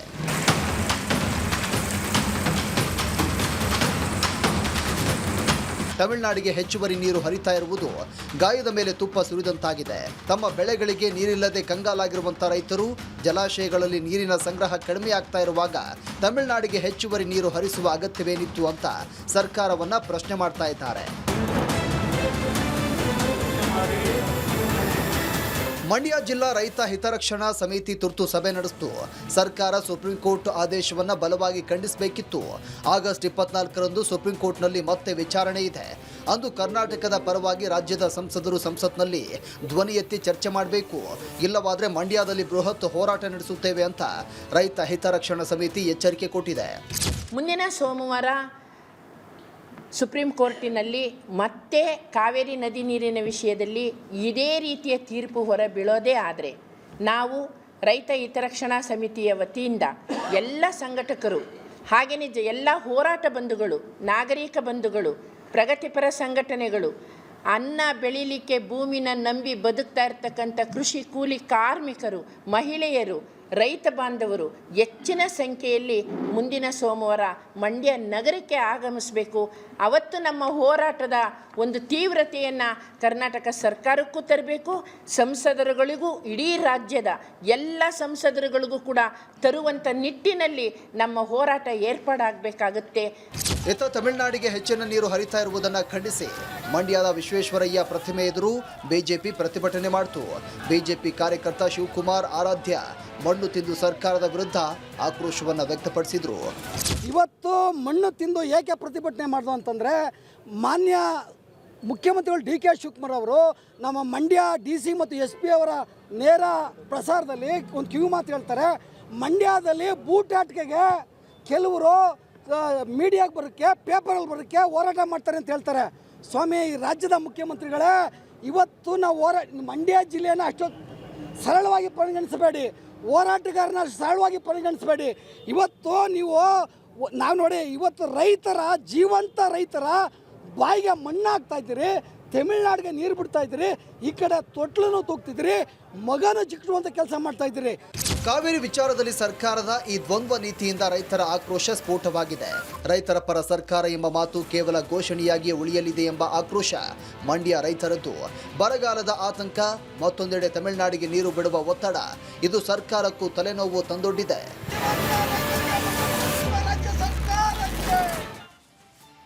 ಇನ್ನು ಕುಡಿಯೋ ನೀರಿನ ಭದ್ರತೆಗಾಗಿ ಕಾವೇರಿ ನದಿಗೆ ಮೇಕೆದಾಟುವಿನಲ್ಲಿ ಕಟ್ಟೋದಕ್ಕೆ ಯೋಜಿಸಿರುವಂತಹ ಅಣೆಕಟ್ಟಿಗೆ ಪರಿಷ್ಕೃತ ವಿವರವಾದ ಯೋಜನಾ ವರದಿಯನ್ನು ರಾಜ್ಯದ ಜಲಸಂಪನ್ಮೂಲ ಇಲಾಖೆ ಈಗಾಗಲೇ ಕೇಂದ್ರ ಜಲ ಆಯೋಗಕ್ಕೆ ಕಳಿಸ್ಕೊಟ್ಟಿದೆ. ಈ ಹಿಂದೆ ಕಳಿಸ್ಕೊಟ್ಟಿದ್ದಂತಹ DPR ಅನ್ನ ವಾಪಸ್ ಕಳಿಸಿತ್ತು ಕೇಂದ್ರ. ಈಗ ಮತ್ತೆ ಅದನ್ನ ಬದಲಾಯಿಸಿ ಕರೆಕ್ಷನ್ ಮಾಡಿ ಕಳಿಸ್ಕೊಟ್ಟಿರೋದು.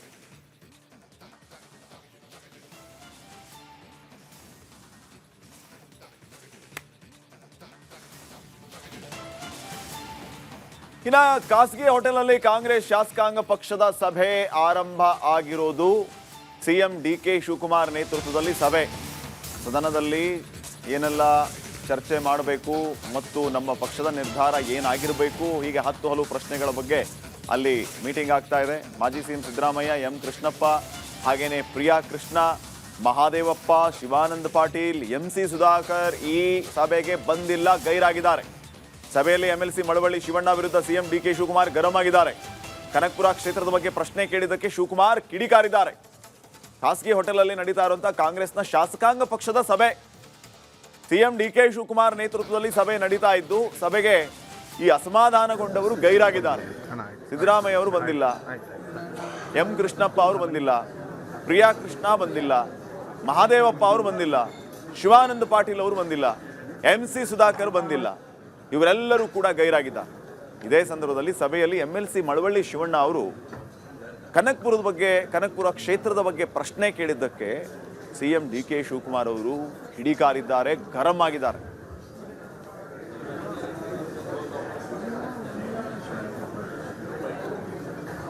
ಈ ಬಗ್ಗೆ ಇನ್ನಷ್ಟು ಮಾಹಿತಿಯನ್ನು ಕೊಡೋದಕ್ಕೆ ಪ್ರತಿನಿಧಿ ಚರಣ್ ಈಗ ನೇರ ಸಂಪರ್ಕದಲ್ಲಿ ಜಾಯ್ನ್ ಆಗಿದ್ದಾರೆ. ಚರಣ್, ಶಾಸಕಾಂಗ ಪಕ್ಷದ ಸಭೆ ನಡೀತಾ ಇದೆ ಕಾಂಗ್ರೆಸ್ನವರದ್ದು.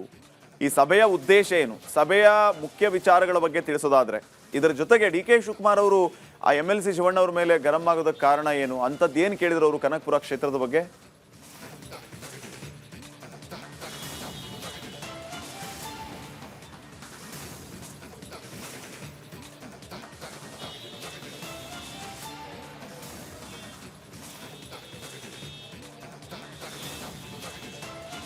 ಎಸ್ ಶ್ರೀಪಾದ್, ಪ್ರಮುಖವಾಗಿ ಇವತ್ತು ಕಾಂಗ್ರೆಸ್ ಪಕ್ಷದ ಶಾಸಕಾಂಗ ಸಭೆ ನಡೀತಾ ಇರುವಂಥದ್ದು ಖಾಸಗಿ ಹೋಟೆಲ್ನಲ್ಲಿ. ಸದನದಲ್ಲಿ ಯಾವೆಲ್ಲ ಚರ್ಚೆಗಳನ್ನ ಮಾಡಬೇಕು ಅನ್ನುವಂತಹ ಒಂದು ಅಜೆಂಡದೊಂದಿಗೆ ಈ ಒಂದು ಸಭೆಯನ್ನ ನಡೆಸ್ತಾ ಇರುವಂಥದ್ದು. ಪ್ರಮುಖವಾಗಿ ಒಂದು ಕಡೆಯಲ್ಲಿ ಈ ಒಂದು ಸಭೆಯಲ್ಲಿ ಒಂದಿಷ್ಟು ಅಸಮಾಧಾನಗಳು ಸೃಷ್ಟಿಯಾಗ್ತಾ ಇದೆ. ಯಾಕಂತ ಹೇಳಿದ್ರೆ ಅಸಮಾಧಾನಗೊಂಡಿರುವಂತಹ ಶಾಸಕರುಗಳೇನಿದ್ದಾರೆ ಅವರು ಈ ಒಂದು ಸಭೆಗೆ ಗೈರು ಹಾಜರಾಗಿರುವಂಥದ್ದು. ಪ್ರಮುಖವಾಗಿ ಮಾಜಿ ಮುಖ್ಯಮಂತ್ರಿ ಆಗಿರುವಂತಹ ಸಿದ್ದರಾಮಯ್ಯವರನ್ನ ಸೇರಿಸಿಕೊಂಡು ಸಚಿವ ಸಂಪುಟ ಯಾರೆಲ್ಲ ಕೈ ತಪ್ಪಿದ್ದಾರೆ ಅಂತಹ ನಾಯಕರುಗಳು ಈ ಒಂದು ಸಭೆಯಲ್ಲಿ ಗೈರು ಹಾಜರಾಗಿರುವಂಥದ್ದು. ಪ್ರಮುಖವಾಗಿ ಸದನದಲ್ಲಿ ವಿರೋಧ ಪಕ್ಷಗಳನ್ನ ಒಟ್ಟಾಗಿ ಎದುರಿಸಬೇಕಾದಂತಹ ಕಾಂಗ್ರೆಸ್ ಪಕ್ಷದಲ್ಲೇ ಒಂದಿಷ್ಟು ಬಿರುಕು ಕಂಡಂತೆ ಕಾಣಿಸ್ತಾ ಇದೆ. ಯಾಕಂತ ಹೇಳಿದ್ರೆ ಪ್ರಮುಖರು ಈ ಒಂದು ಹಿರಿಯ ಶಾಸಕರುಗಳಾಗಿರಬಹುದು, ಇವರುಗಳು ಈ ಒಂದು ಶಾಸಕಾಂಗ ಪಕ್ಷದ ಸಭೆಯಲ್ಲಿ ಗೈರು ಹಾಜರಾಗಿರುವಂಥದ್ದು. ಉದಾಹರಣೆಗೆ ಮಾಜಿ ಮುಖ್ಯಮಂತ್ರಿ ಆಗಿರುವಂತಹ ಸಿದ್ದರಾಮಯ್ಯ, ಅದರ ಜೊತೆಗೆ ವರ್ತಿನಿ ಮಾತ್ರ ವಾಪಸ್ ಈಗ ಸ್ವತಃ MLC ಮಳವಳ್ಳಿ ಶಿವಣ್ಣ ಅವರೇ ನಮ್ಮ ಜೊತೆಗೆ ಫೋನ್ ಸಂಪರ್ಕದಲ್ಲಿ ಸಿಕ್ಕಿದ್ದಾರೆ. ಶಿವಣ್ಣ ಅವರೇ ನಮಸ್ಕಾರ. ನಮಸ್ಕಾರ ಸರ್, ಏನಾಯ್ತು ಸರ್? ಡಿಕೆ ಶಿವಕುಮಾರ್ ಅವರು ಸಿಕ್ಕಾಪಟ್ಟೆ ಗರಂ ಆಗ್ಬಿಟ್ರಂತ ನಿಮ್ ಮೇಲೆ ಕನಕಪುರ ಕ್ಷೇತ್ರದ ಬಗ್ಗೆ ಮಾತಾಡಿದಕ್ಕೆ? ಸುಳ್ಳು ಆ ತರದ ಏನಿಲ್ಲ, ಗರಂ ಆಗಿಲ್ಲ. ಅವ್ರು ಶಿವಣ್ಣ ಅವರೇ ಕ್ವಶನ್ ಕೇಳಿದ್ರಿ ನೀವು. ಕನಕಪುರದ ಬಗ್ಗೆ ಕ್ವಶನ್ ಕೇಳಿ, ಗೃಹಲಕ್ಷ್ಮಿ ಯೋಜನೆ ಬಗ್ಗೆ ಕ್ವಶನ್ ಕೇಳಿದಿರಿ. ಅಲ್ಲಿ 3678 ಜನರ ಹೆಸರಿಗೆ ಇದ್ಕೋಗಿದೆ ಗೃಹಲಕ್ಷ್ಮಿ ಯೋಜನೆ ಅಕೌಂಟ್ ಇದಾಗಿದೆ ಅಂತ ನನಗೆ ಗ್ಯಾರಂಟಿ ಸ್ಕೀಮ್ ಇಂದಲೇ ನನಗೆ ರಿಪೋರ್ಟ್ ಬಂತು. ಅದು ನಿಮ್ ಗಮನಕ್ಕೆ ಬಂದಿದೆಯೇ? ನೋಡಿ, ಅಲ್ಲಿ ಕ್ವಶನ್ ಇದೆ, ಹೇಳ್ಬಿಡ್ತೀನಿ. ಹಾಗೆ ಲೈನ್ ಅಲ್ಲಿ ಹೇಳಿ ಸರ್, ಹೇಳಿ. ಏನ್ ಪ್ರಶ್ನೆ ಕೇಳಿದ್ರಿ ಸರ್?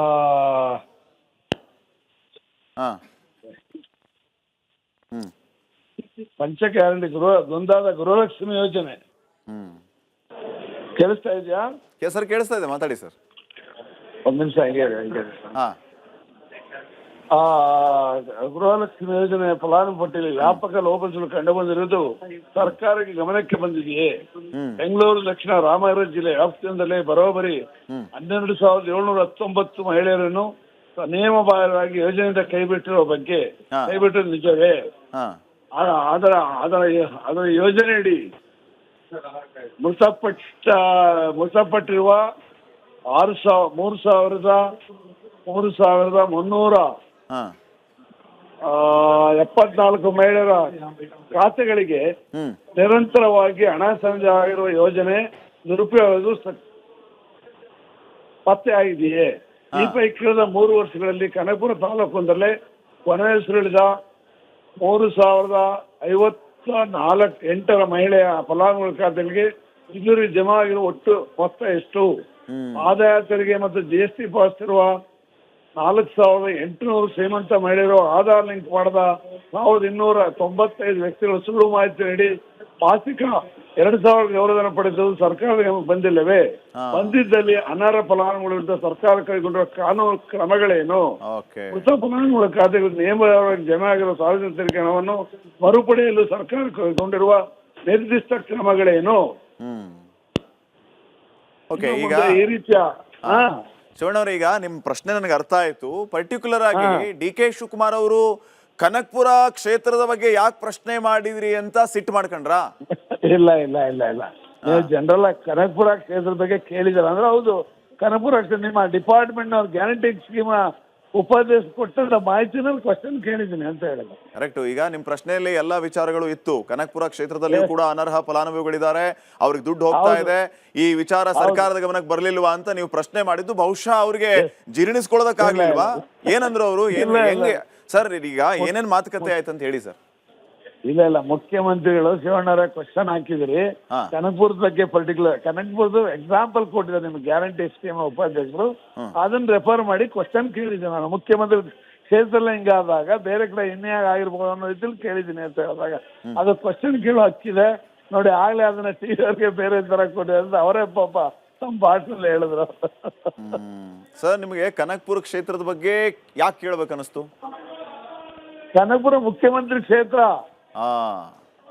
ಮುಖ್ಯಮಂತ್ರಿ ಕ್ಷೇತ್ರದಲ್ಲಿ ಈ ರೀತಿಯ ಲೋಪದೋಷಗಳಾದ್ರೆ ಬೇರೆ ಕಡೆ ಯಾವ ರೀತಿ ಆಗಿರಬಹುದು ಇದು ನಿಮ್ ಗಮನಕ್ಕೆ ಬಂದಿ ಅಂತ ಮುಖ್ಯಮಂತ್ರಿಗಳಿಗೆ ಕೇಳಿದ ಕ್ವಶನ್. ನಾನು ಬೇರೆ ಮತ್ತು ಇದಕ್ಕೆ ಗ್ಯಾರಂಟಿ ಅವ್ರಿಗೆ ಕೇಳಿಲ್ಲ, ಮುಖ್ಯಮಂತ್ರಿಗಳಿಗೆ ಕೇಳಿರ್ತಕ್ಕಂಥ ಅವರ ಪುಸ್ತಕಕ್ಕೆ ವಹಿಸ್ತಕ್ಕಂಥ ಕ್ವಶನ್ ಅದು. Fine sir. ಈಗ ನೀವು ಹೇಳಿದ್ರಲ್ಲೇ ನನಗೆ ಇನ್ನೂ ಹಲವು ವಿಚಾರಗಳು ಗೊತ್ತಾಯ್ತು. ಈಗ ಅದು ಮುಖ್ಯಮಂತ್ರಿಗಳ ಕ್ಷೇತ್ರ, ಅದಕ್ಕೆ ಪ್ರಶ್ನೆ ಮಾಡಿದೀನಿ ಅಂತ ನೀವು ಹೇಳಿದ್ರಿ. ಮುಖ್ಯಮಂತ್ರಿಗಳ ಕ್ಷೇತ್ರದಲ್ಲಿಯೇ ಗ್ಯಾರಂಟಿ ವೈಫಲ್ಯ ಆಗಿದೆ ಅನ್ನುವಂತ ವಿಚಾರ ಬಹುಶಃ ಡಿ ಕೆ ಶಿವಕುಮಾರ್ ಅವರಿಗೆ ಜೀರ್ಣಿಸ್ಕೊಳ್ಳೋದಕ್ ಆಗ್ಲಿಲ್ಲ, ಅದಕ್ಕೋಸ್ಕರ ಅವ್ರು ನಿಮ್ಮನ್ನ ಪ್ರಶ್ನೆ ಮಾಡಿದ್ರ? ಇಲ್ಲ ಆತರ ಏನಿಲ್ಲ. ನೀವು ಪ್ರಶ್ನೆ ಮಾಡಿದಲ್ಲ ಜನರಲ್ ಆಗಿ ಕೇಳಿದ್ರ ಅಥವಾ ಮುಖ್ಯಮಂತ್ರಿ? ನಾನು ಜನರಲ್ ಅಲ್ಲ, ಮುಖ್ಯಮಂತ್ರಿ ಕ್ಷೇತ್ರದಲ್ಲೇ ಈ ತರ ಆಗಿದೆ ಅಂದ್ಮೇಲೆ ಬೇರೆ ಕಡೆ ವೈಫಲ್ಯಗಳನ್ನ ನೀವು ಪತ್ತೆ ಮಾಡ್ಲಿಕ್ಕೆ ಅವ್ರಿಗೆ ಕ್ವಶನ್ ಕೇಳಿದ್ರೆ ಬೇರೆ ಇಲಾಖೆ ಮಂತ್ರಿಗೆಲ್ಲ ಕೇಳಿದ್ ನಾನು. I asked the question directly the CM to reply. So ಈ ತೆರಿಗೆ ದುಡ್ಡು ಅದು, it's people tax money, it is not our money, it is not is money. ಈಗ ಕನಕಪುರದ ವಿಚಾರ ಮತ್ತು ಗ್ಯಾರಂಟಿ ವೈಫಲ್ಯದ ವಿಚಾರವನ್ನ ನೀವು ಇಡೀ ರಾಜ್ಯಕ್ಕೆ ಗೊತ್ತಾಗೋಂಗ್ ಮಾಡ್ಬಿಟ್ರಲ್ಲ, ಮೋಸ್ಟ್ಲಿ ಅದಕ್ಕೆ ಸಿಟ್ಟು ಬಂತೇನೋ ಅವ್ರಿಗೆ. ಇಲ್ಲ ಸಿಟ್ಟು ಬಂದಿಲ್ಲ, ಜನರಲ್ ಆಗಿ ನಗ್ನಗ್ಲೇ ಮಾತಾಡಿದ್ರು. ಅದನ್ನ ಟಿವಿನ ಬೇರೆ ತರ ತಗೊಂಡಿದ್ದಾರೆ ಅಷ್ಟೇ. ಜನರಲ್ ಆಗಿ ಮಾತಾಡಿದವರು ಅವ್ರು ತೋರಿಸ್ಬೋದು ಟಿವಿ ನಮ್ಮ ತಣ್ಣೀರ್ ಸೆಟ್ ಹೋಗಿ ನೋಡಿ, ಹಿಂಗ್ ಟಿವಿನಲ್ಲಿ ಆಗ್ಲೇ ಬರ್ತಾರೆ. ಇಲ್ಲ ಟಿವಿ ಅವರು ಎಲ್ಲ ಮಾಡ್ತಾರೆ. ಅವ್ರ ಕ್ವಶನ್ ಕೇಳೋ ಹಕ್ಕಿದೆ, ಅವ್ರು ನಾನು ಉತ್ತರ ಕೊಡುವಂತ ಹಕ್ಕಿದೆ, ಕ್ವಶನ್ ಕೇಳ್ಬೋದು ಅವರು, ಅದಕ್ಕೆ ನಾನು ಉತ್ತರ ಕೊಡ್ತೀನಿ ಅಂತ ಹೇಳಿದ್ರು. ಕ್ಲಾರಿಫೈ ಮಾಡಿದ್ರು.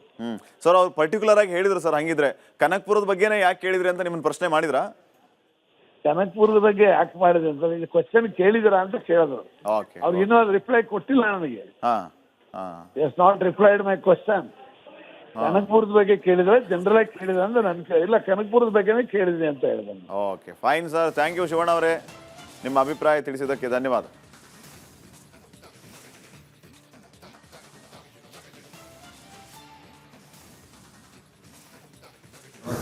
ಈ ಕಡೆ ನೋಡೋಣ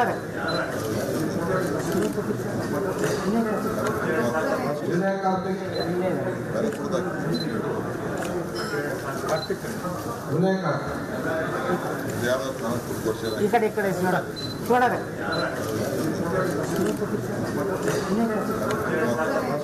ನೋಡಿ, ತಾವೀಗ ಗಮನಿಸ್ತಾ ಇರುವಂತಹ ದೃಶ್ಯ, ಈಗಷ್ಟೇ ನಮ್ಮ ಜೊತೆಗೇನು ಶಿವಣ್ಣ ಅವರು ಮಾತಾಡಿದ್ರಲ್ಲ, ಅವರು ಮತ್ತು ಡಿ ಕೆ ಶಿವಕುಮಾರ್ ಅವರು ಮುಖಾಮುಖಿ ಆದಂತಹ ಸಂದರ್ಭದಲ್ಲಿ ಉಭಯ ನಾಯಕರ ನಡುವೆ ಆದಂತಹ ಸಂಭಾಷಣೆಯ ಆ ತುಣುಕನ್ನ ನೀವು ಗಮನಿಸ್ತಾ ಇದ್ದೀರಿ.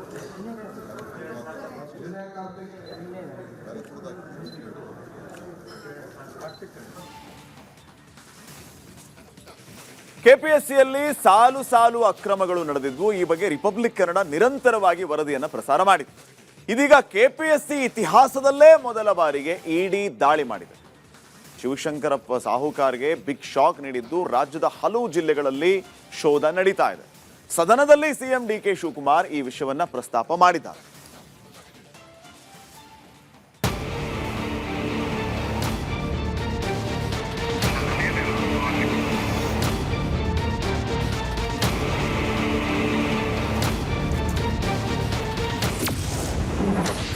ಕೆಪಿಎಸ್ಸಿಯಲ್ಲಿ ಸಾಲು ಅಕ್ರಮದ ಘಾಟು. ಕೆಪಿಎಸ್ಸಿ ಇತಿಹಾಸದಲ್ಲೇ ಮೊದಲ ಇಡಿ ದಾಳಿ. ಶಿವಶಂಕರಪ್ಪ ಸಾಹುಕಾರ್ಗೆ ಬಿಗ್ ಶಾಕ್. ಒಂದೇ ಒಂದು ವರದಿ, ಒಂದು ವಿಡಿಯೋ ಸಾಕ್ಷಿ. ರಿಪಬ್ಲಿಕ್ ಕನ್ನಡದ ಸಾಲು ಇಂಪ್ಯಾಕ್ಟ್.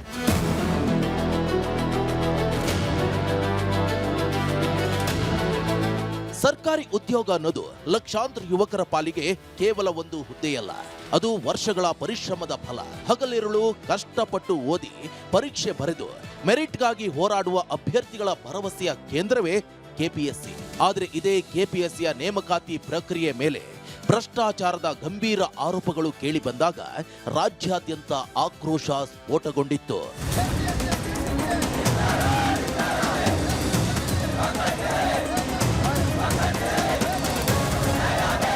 ಕೆಪಿಎಸ್ಸಿಯಲ್ಲಿ ಯಾವಾಗ ಹಗರಣಗಳ ಘಾಟು ಕೇಳಿ ಬಂದಿತ್ತು, ರಿಪಬ್ಲಿಕ್ ಕನ್ನಡ ಹಗರಣದ ಸತ್ಯಾಸತ್ಯತೆ ತಿಳಿಯಲು ಅಖಾಡಕ್ಕೆ ಧುಮುಕಿತ್ತು. ಹಣ ಪಡೆದು ಹುದ್ದೆ ಹಂಚಿಕೆ ಮಾಡಿದ ಆರೋಪ ಸೇರಿದಂತೆ ಒಂದೇ ರೂಮ್ನಲ್ಲಿ ಪರೀಕ್ಷೆ ಬರೆದು 10ಕ್ಕೂ ಹೆಚ್ಚು ಮಂದಿ ಪಾಸ್ ಆಗಿರೋ ಬಗ್ಗೆ ಅನುಮಾನಗಳು ಮೂಡಿತ್ತು. ಈ ಅಕ್ರಮದ ಬಗ್ಗೆ ರಿಪಬ್ಲಿಕ್ ಕನ್ನಡ ವರದಿಯೂ ಮಾಡಿತ್ತು. ಪಶು ವೈದ್ಯಾಧಿಕಾರಿಗಳ ನೇಮಕಾತಿಗೆ 80 ಲಕ್ಷಕ್ಕೆ ಹುದ್ದೆ ನೀಡಲಾಗಿರೋ ಆರೋಪ ಕೇಳಿಬಂದಿತ್ತು.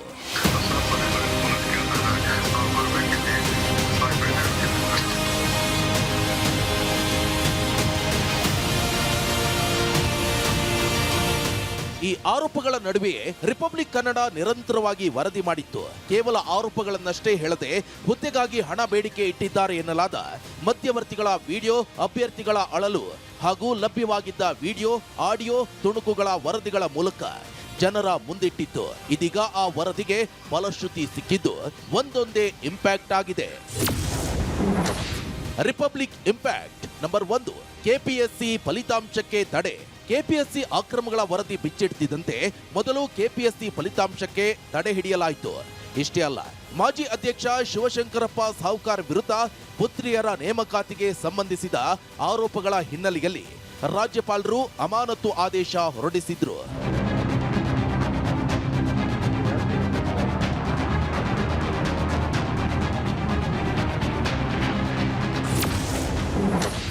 ರಿಪಬ್ಲಿಕ್ ಇಂಪ್ಯಾಕ್ಟ್ ನಂಬರ್ 2, ಪರೀಕ್ಷಾ ಪಾರದರ್ಶಕತೆಗೆ ಅಧಿಕಾರಿ ನೇಮಕ. ಏನು ಕೆಪಿಎಸ್ಸಿ ಪರೀಕ್ಷೆ ಪಾರದರ್ಶಕತೆಗೆ ಹೊಸ ಅಧಿಕಾರಿ ನೇಮಕ ಮಾಡಲಾಯಿತು. ಸರ್ಕಾರದ ವಿವಿಧ ಇಲಾಖೆಗಳಲ್ಲಿನ ಖಾಲಿ ಹುದ್ದೆಗಳ ನೇಮಕಾತಿಯಲ್ಲಿನ ತಂತ್ರಜ್ಞಾನ ಬಳಸಿಕೊಂಡು ಯುಪಿಎಸ್ಸಿ ಮಾದರಿಯಲ್ಲಿ ಪಾರದರ್ಶಕವಾಗಿ ಅಭ್ಯರ್ಥಿಗಳ ಭರ್ತಿಗೆ ಕೆಪಿಎಸ್ಸಿಯ ನೂತನ ಪರೀಕ್ಷಾ ನಿಯಂತ್ರಕರಾಗಿ ಕೆಇಎ ನಿರ್ವಾಹಕ ನಿರ್ದೇಶಕ ಪ್ರಸನ್ನರನ್ನ ನೇಮಕ ಮಾಡಲಾಯಿತು.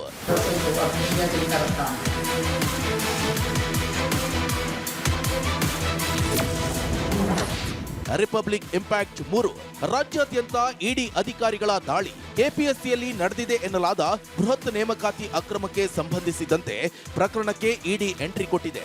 ರಿಪಬ್ಲಿಕ್ ಕನ್ನಡ ಸಾಲು ಸಾಲು ಮಹಾ ಹಗರಣಗಳ ಬಯಲಿಗೆಳೆದ ಬೆನ್ನಲ್ಲೇ ರಾಜ್ಯದ ಇತಿಹಾಸದಲ್ಲೇ ಮೊದಲ ಬಾರಿಗೆ ಕೆಪಿಎಸ್ಸಿ ಕೇಂದ್ರ ಕಚೇರಿ ಸೇರಿದಂತೆ ರಾಜ್ಯದ 8 ಜಿಲ್ಲೆಗಳ ಬರೋಬ್ಬರಿ 20 ಸ್ಥಳಗಳ ಮೇಲೆ ಏಕಕಾಲದಲ್ಲಿ ಇಡಿ ದಾಳಿ ನಡೆಸಿದೆ. ಲಾಸ್ಟ್ ಅಂದ್ರೆ ಜುಲೈ 28ನೇ ತಾರೀಕು ಇಡಿ ಆಫೀಸರ್ಗೆ ನಾವು ಹೋಗಿ ಒಂದು ಎಲ್ಲಾರ ಮೇಲೂ ನಾವು ಕಂಪ್ಲೇಂಟ್ ಮಾಡಿರೋಂಥದ್ದು, ನಾವು ಅವ್ರ ಮೇಲೆ ಕಂಪ್ಲೇಂಟ್ ಕೊಟ್ಟು ಬಂದಿದ್ವಿ. ಅದನ್ನ ಇವತ್ತು ಸುಮಾರು 21 ಕಡೆ ಏನು ಒಂದು ರೈಡ್ ಮಾಡಿದೆ. ಥ್ಯಾಂಕ್ಸ್ ಟು ಇಡಿ ಆಫೀಸರ್ ಎಲ್ರಿಗೂ ಈ ಒಂದು ಇದು ಯಾರೆಲ್ಲ ನಮಗೆ ಸಪೋರ್ಟ್ ಮಾಡಿದ್ರ ಅಷ್ಟು ಜನಕ್ಕೆ ವಿಶೇಷವಾಗಿ ಥ್ಯಾಂಕ್ಸ್ ಹೇಳಕ್ ಇಷ್ಟಪಡ್ತೀನಿ. ಕೆಪಿಎಸ್ಸಿ ಮಾಜಿ ಅಧ್ಯಕ್ಷ ಶಿವಶಂಕರಪ್ಪ ಸಾಹುಕಾರ್ ವಹಿವಾಟಿನ ಜನ್ಮ ಜಾಲಾಡಿದ ಇಡಿ ಬೆಂಗಳೂರಿನ ಡಾಲರ್ಸ್ ಕಾಲೋನಿ ಇಂಚಿಂಚು ಶೋಧ ನಡೆಸಿದೆ. ರಾಜ್ಯದ 8 ಕಡೆ ಸೇರಿ ಅಹಮದಾಬಾದ್ನಲ್ಲೂ ಮೆಗಾ ರೇಡ್ ನಡೆಸಿದೆ.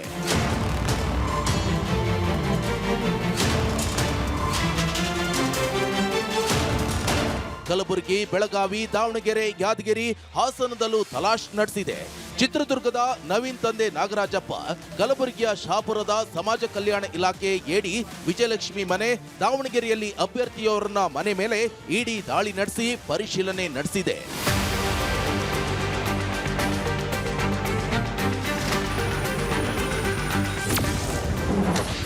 ಸದನದಲ್ಲೂ ಪ್ರತಿಧ್ವನಿಸಿದ ಕೆಪಿಎಸ್ಸಿ ಕರ್ಮಕಾಂಡ. ಕೆಪಿಎಸ್ಸಿ ಮಾಜಿ ಅಧ್ಯಕ್ಷನ ಮನೆ ಮೇಲೆ ಇಡಿ ದಾಳಿ ಮಾಡಿದ್ದು ಈ ಹಗರಣ ಸಂಬಂಧ ಸಿಎಂ ಡಿಕೆ ಶಿವಕುಮಾರ್ ಸದನದಲ್ಲಿ ಪ್ರಸ್ತಾಪಿಸಿದ್ರು. ಕೆಲವು ಸಂದರ್ಭದಲ್ಲಿ ನಮಗೆ ನಾಚಿಕೆ ಆಗ್ಬೇಕು, ಈ ಎಲ್ಲ ಅಕ್ರಮಗಳು ಈಗಲೇ ಕೊನೆ ಆಗ್ಬೇಕು ಅಂದ್ರು. ಇವತ್ತು ನಾವು ನೋಡ್ತಾ ಇದ್ವಿ ಕೆಪಿಎಸ್ಸಿ ಮತ್ತೊಂದು ಇವೆಲ್ಲ ಎಂತೆಂಥ ಪರಿಸ್ಥಿತಿ ಬಂದಿದೆ, ನಮಗೆ ನಾಚಿಕೆ ಆಗ್ತದೆ ಕೆಲವು ಸಂದರ್ಭದಲ್ಲಿ. ಇದಕ್ಕೆಲ್ಲ ಮಾಡಿ ಏನಾದ್ರು ಕೊನೆ ಆಗ್ಬೇಕು. ನೀವು ಈಗ ನಮ್ಮ ಅಭಿಯಾನದ ಸ್ಟೋರಿಗೆ ಬರೋಣ ವೀಕ್ಷಕರೇ. ಬೆಂಗಳೂರಿನ ನೈಸ್ ರಸ್ತೆಯ ಟೋಲ್ ವಿವಾದ ಮತ್ತೆ ಸ್ಫೋಟಗೊಂಡಿದೆ. ನೈಸ್ ರಸ್ತೆಯಲ್ಲಿ ಟೋಲ್ ಸಂಗ್ರಹ ಅನಧಿಕೃತ ಅಂತ ಕರ್ನಾಟಕ ಹೈಕೋರ್ಟ್ ಆದೇಶಿಸಿದೆ ಅಂತ ಕುಮಾರಸ್ವಾಮಿ ಹೇಳಿದ್ದು ಟೋಲ್ ಕಟ್ಟಬೇಡಿ ಅಂತ ಹೇಳಿದ್ದಾರೆ. ಆದರೆ ನೈಸ್ ಸಂಸ್ಥೆ ಮಾತ್ರ ಇಂತಹ ಆದೇಶವೇ ಇಲ್ಲ ಅಂತ ವಾದಿಸ್ತಾ ಇದೆ. ಈ ನಡುವೆ ವಾಹನ ಸವಾರರು ನೈಸ್ ಶುಲ್ಕವೂ ಹೆಚ್ಚಾಯಿತು ಅಂತ ಆಕ್ರೋಶವನ್ನ ಹೊರಹಾಕ್ತಿದ್ದಾರೆ.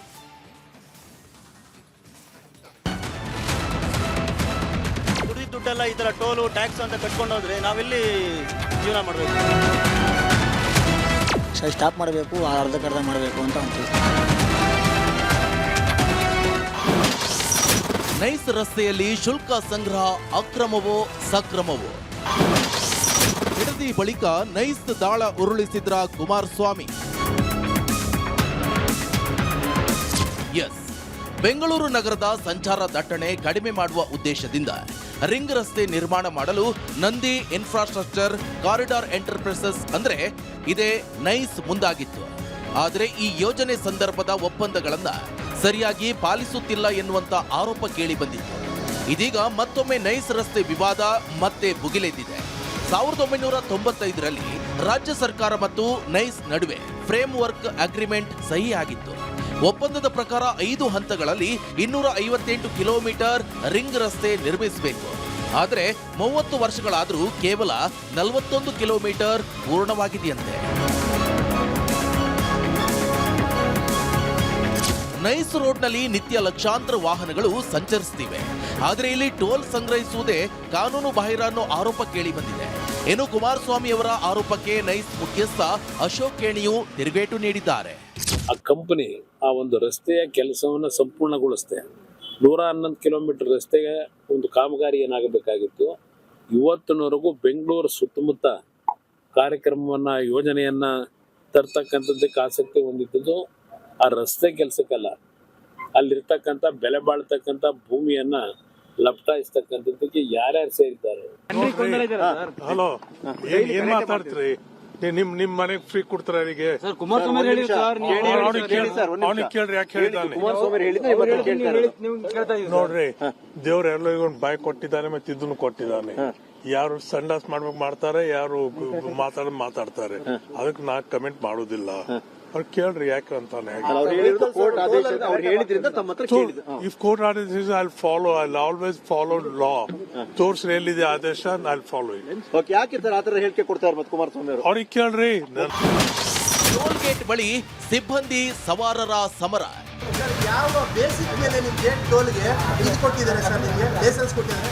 ಇನ್ನು ನೈಸ್ ರೋಡ್ಗೆ ಶುಲ್ಕ ಕಟ್ಟುವಂತಿಲ್ಲ ಅಂತ ಹೈಕೋರ್ಟ್ ಆದೇಶವಿದೆ ಅನ್ನೋ ಕುಮಾರಸ್ವಾಮಿ ಅವರ ಹೇಳಿಕೆ ಭಾರಿ ಹಲ್ಚಲ್ ಎಬ್ಬಿಸಿದೆ.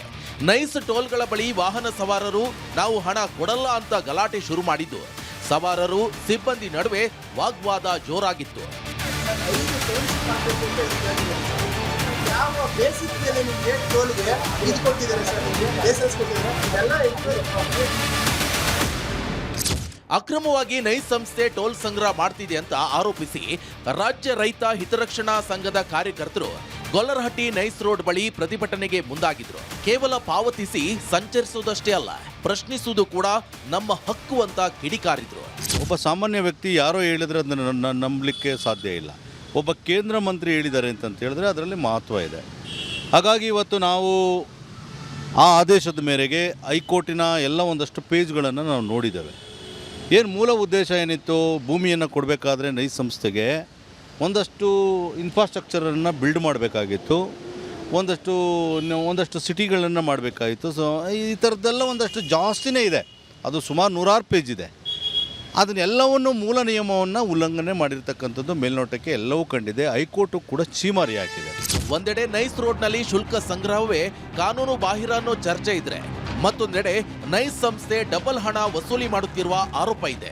ಸರ್ ಈಗೇನಂತಂದ್ರೆ ಈ ಮೆಟ್ರೋದು ಹೆಂಗೆ ದುಬಾರಿ ಮಾಡ್ಕೊಂಡು ಹೋಯ್ತವ್ರೆ, ಸೇಮ್ ಮೆಟ್ರೋದವ್ರ ಥರ ಮೆಟ್ರೋದವ್ರು ಹೆಂಗೆ ರೇಟ್ ಜಾಸ್ತಿ ಮಾಡ್ತಾರೆ, ಇವರು ಅದೇ ಥರನೇ ರೇಟ್ ಮಾಡ್ಕೊಂಡು ಹೋಗ್ರು. ಒಂದು ಟೋಲ್ಗೆ ಒಂದು 2 ವೀಲರ್ಗೆ ಎಷ್ಟು 60 ರೂಪಾಯಿ ಇದ್ದಿದ್ದನ್ನ 105 ರೂಪಾಯಿ 100 ಈ ಥರ ಮಾಡ್ಕೊಂಡು ಹೋಯ್ತವ್ರೆ. ಹಿಂಗೆ ಹೋದ್ರೆ ಮುಂದೊಂದು ಕಾಲಕ್ಕೆ 150 ರೂಪಾಯಿ 200 ರೂಪಾಯಿ ಮಾಡ್ತಾರೆ ಇವರು.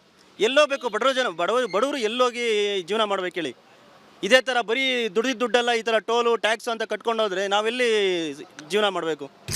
ಇದು ಸ್ಟಾಪ್ ಮಾಡಬೇಕು. ನಿಮ್ಗೆ ನೀವೆಲ್ಲ ಹೋಗ್ತಿರೋದು? ಸರ್ ಆರೋಹಳ್ಳಿ, ಕನಕಪುರ ಆರೋಹಳ್ಳಿ. ಎಷ್ಟು ಇಲ್ಲಿ ಟೋಲಿಗೆ? ಸರ್ 105 ರೂಪಾಯಿ ಕಟ್ಟಾಗುತ್ತೆ. ಇದು ಓಕೆನಾ? ಸರ್ ಇಲ್ಲ ಏನಂತೀರಿ? ಸರ್ ಸ್ಟಾಪ್ ಮಾಡಬೇಕು, ಅರ್ಧ ಮಾಡಬೇಕು ಅಂತ ಅಂತೀವಿ. ಇನ್ನು ನೈಸ್ ರೋಡ್ ಟೋಲ್ ಶುಲ್ಕ ಪರಿಶೀಲನೆ ಹಾಗೂ ತನಿಖೆಗೆ ಆದೇಶಿಸುವ ಕುರಿತು ಕೇಂದ್ರ ಸಚಿವ ಎಚ್.ಡಿ. ಕುಮಾರಸ್ವಾಮಿ ಸಿಎಂ ಡಿ.ಕೆ. ಶಿವಕುಮಾರ್ಗೆ ಪತ್ರ ಬರೆದಿದ್ದಾರೆ. ವಿವಾದದ ಕಿಚ್ಚು ಜೋರಾಗ್ತಿದ್ದಂತೆ ಸಿಎಂ ಸ್ಪಷ್ಟನೆ ನೀಡಿದ್ದಾರೆ. ಕಾನೂನು ರೀತಿಯಲ್ಲಿ ಕ್ರಮ ಕೈಗೊಳ್ಳುವುದಾಗಿ ತಿಳಿಸಿದ್ದಾರೆ. ಕಾನೂನು ಏನ್ ಹೇಳ್ತದೋ ಕಾನೂನಂತೆ ನಾವೆಲ್ಲ ಸೇರಿ ಕೆಲಸ ಮಾಡಬೇಕು. ಕಾನೂನು ಏನ್ ಹೇಳ್ತದೆ ಅದನ್ನ ಮಾಡಬೇಕು. ಪತ್ರ ತಂದು ಕೊಟ್ಟಿದ್ದಾರೆ ಅಂತ ಹೇಳಿದ್ರು ನಾ ಇನ್ನ ನೋಡಿಲ್ಲ, ನಾನು ನೋಡ್ತೀನಿ.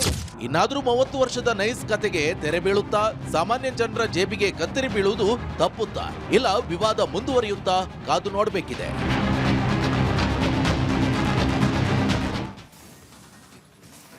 ರಿಪಬ್ಲಿಕ್ ಕನ್ನಡ ಧ್ಯೇಯವಾಕ್ಯ ನಿಮ್ಮ ಧ್ವನಿ, ಜನರ ಅಭಿಪ್ರಾಯಕ್ಕೆ ಒಂದು ಮುಕ್ತ ವೇದಿಕೆಯನ್ನು ರಿಪಬ್ಲಿಕ್ ಕನ್ನಡ ಒದಗಿಸಿಕೊಡ್ತಾ ಇದೆ. ಅದರಂತೆ ನೀವು ಕೂಡ ನಿಮ್ಮ ಅಭಿಪ್ರಾಯ ತಿಳಿಸಬಹುದು.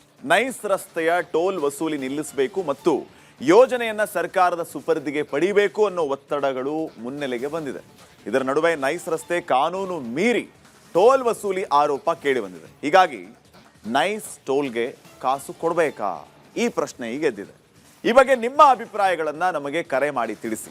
ನಮ್ಮ ಈ ವಾಟ್ಸಪ್ ನಂಬರ್ಗೆ 2 ಲೈನ್ಗಳಲ್ಲಿ ನಿಮ್ಮ ಅಭಿಪ್ರಾಯಗಳನ್ನು ಕೂಡ ಮೆಸೇಜ್ ಮಾಡಬಹುದಾಗಿದೆ. ಎಕ್ಸ್ನಲ್ಲೂ ಕೂಡ ಅಭಿಪ್ರಾಯ ಹಂಚ್ಕೋಬಹುದಾಗಿದೆ.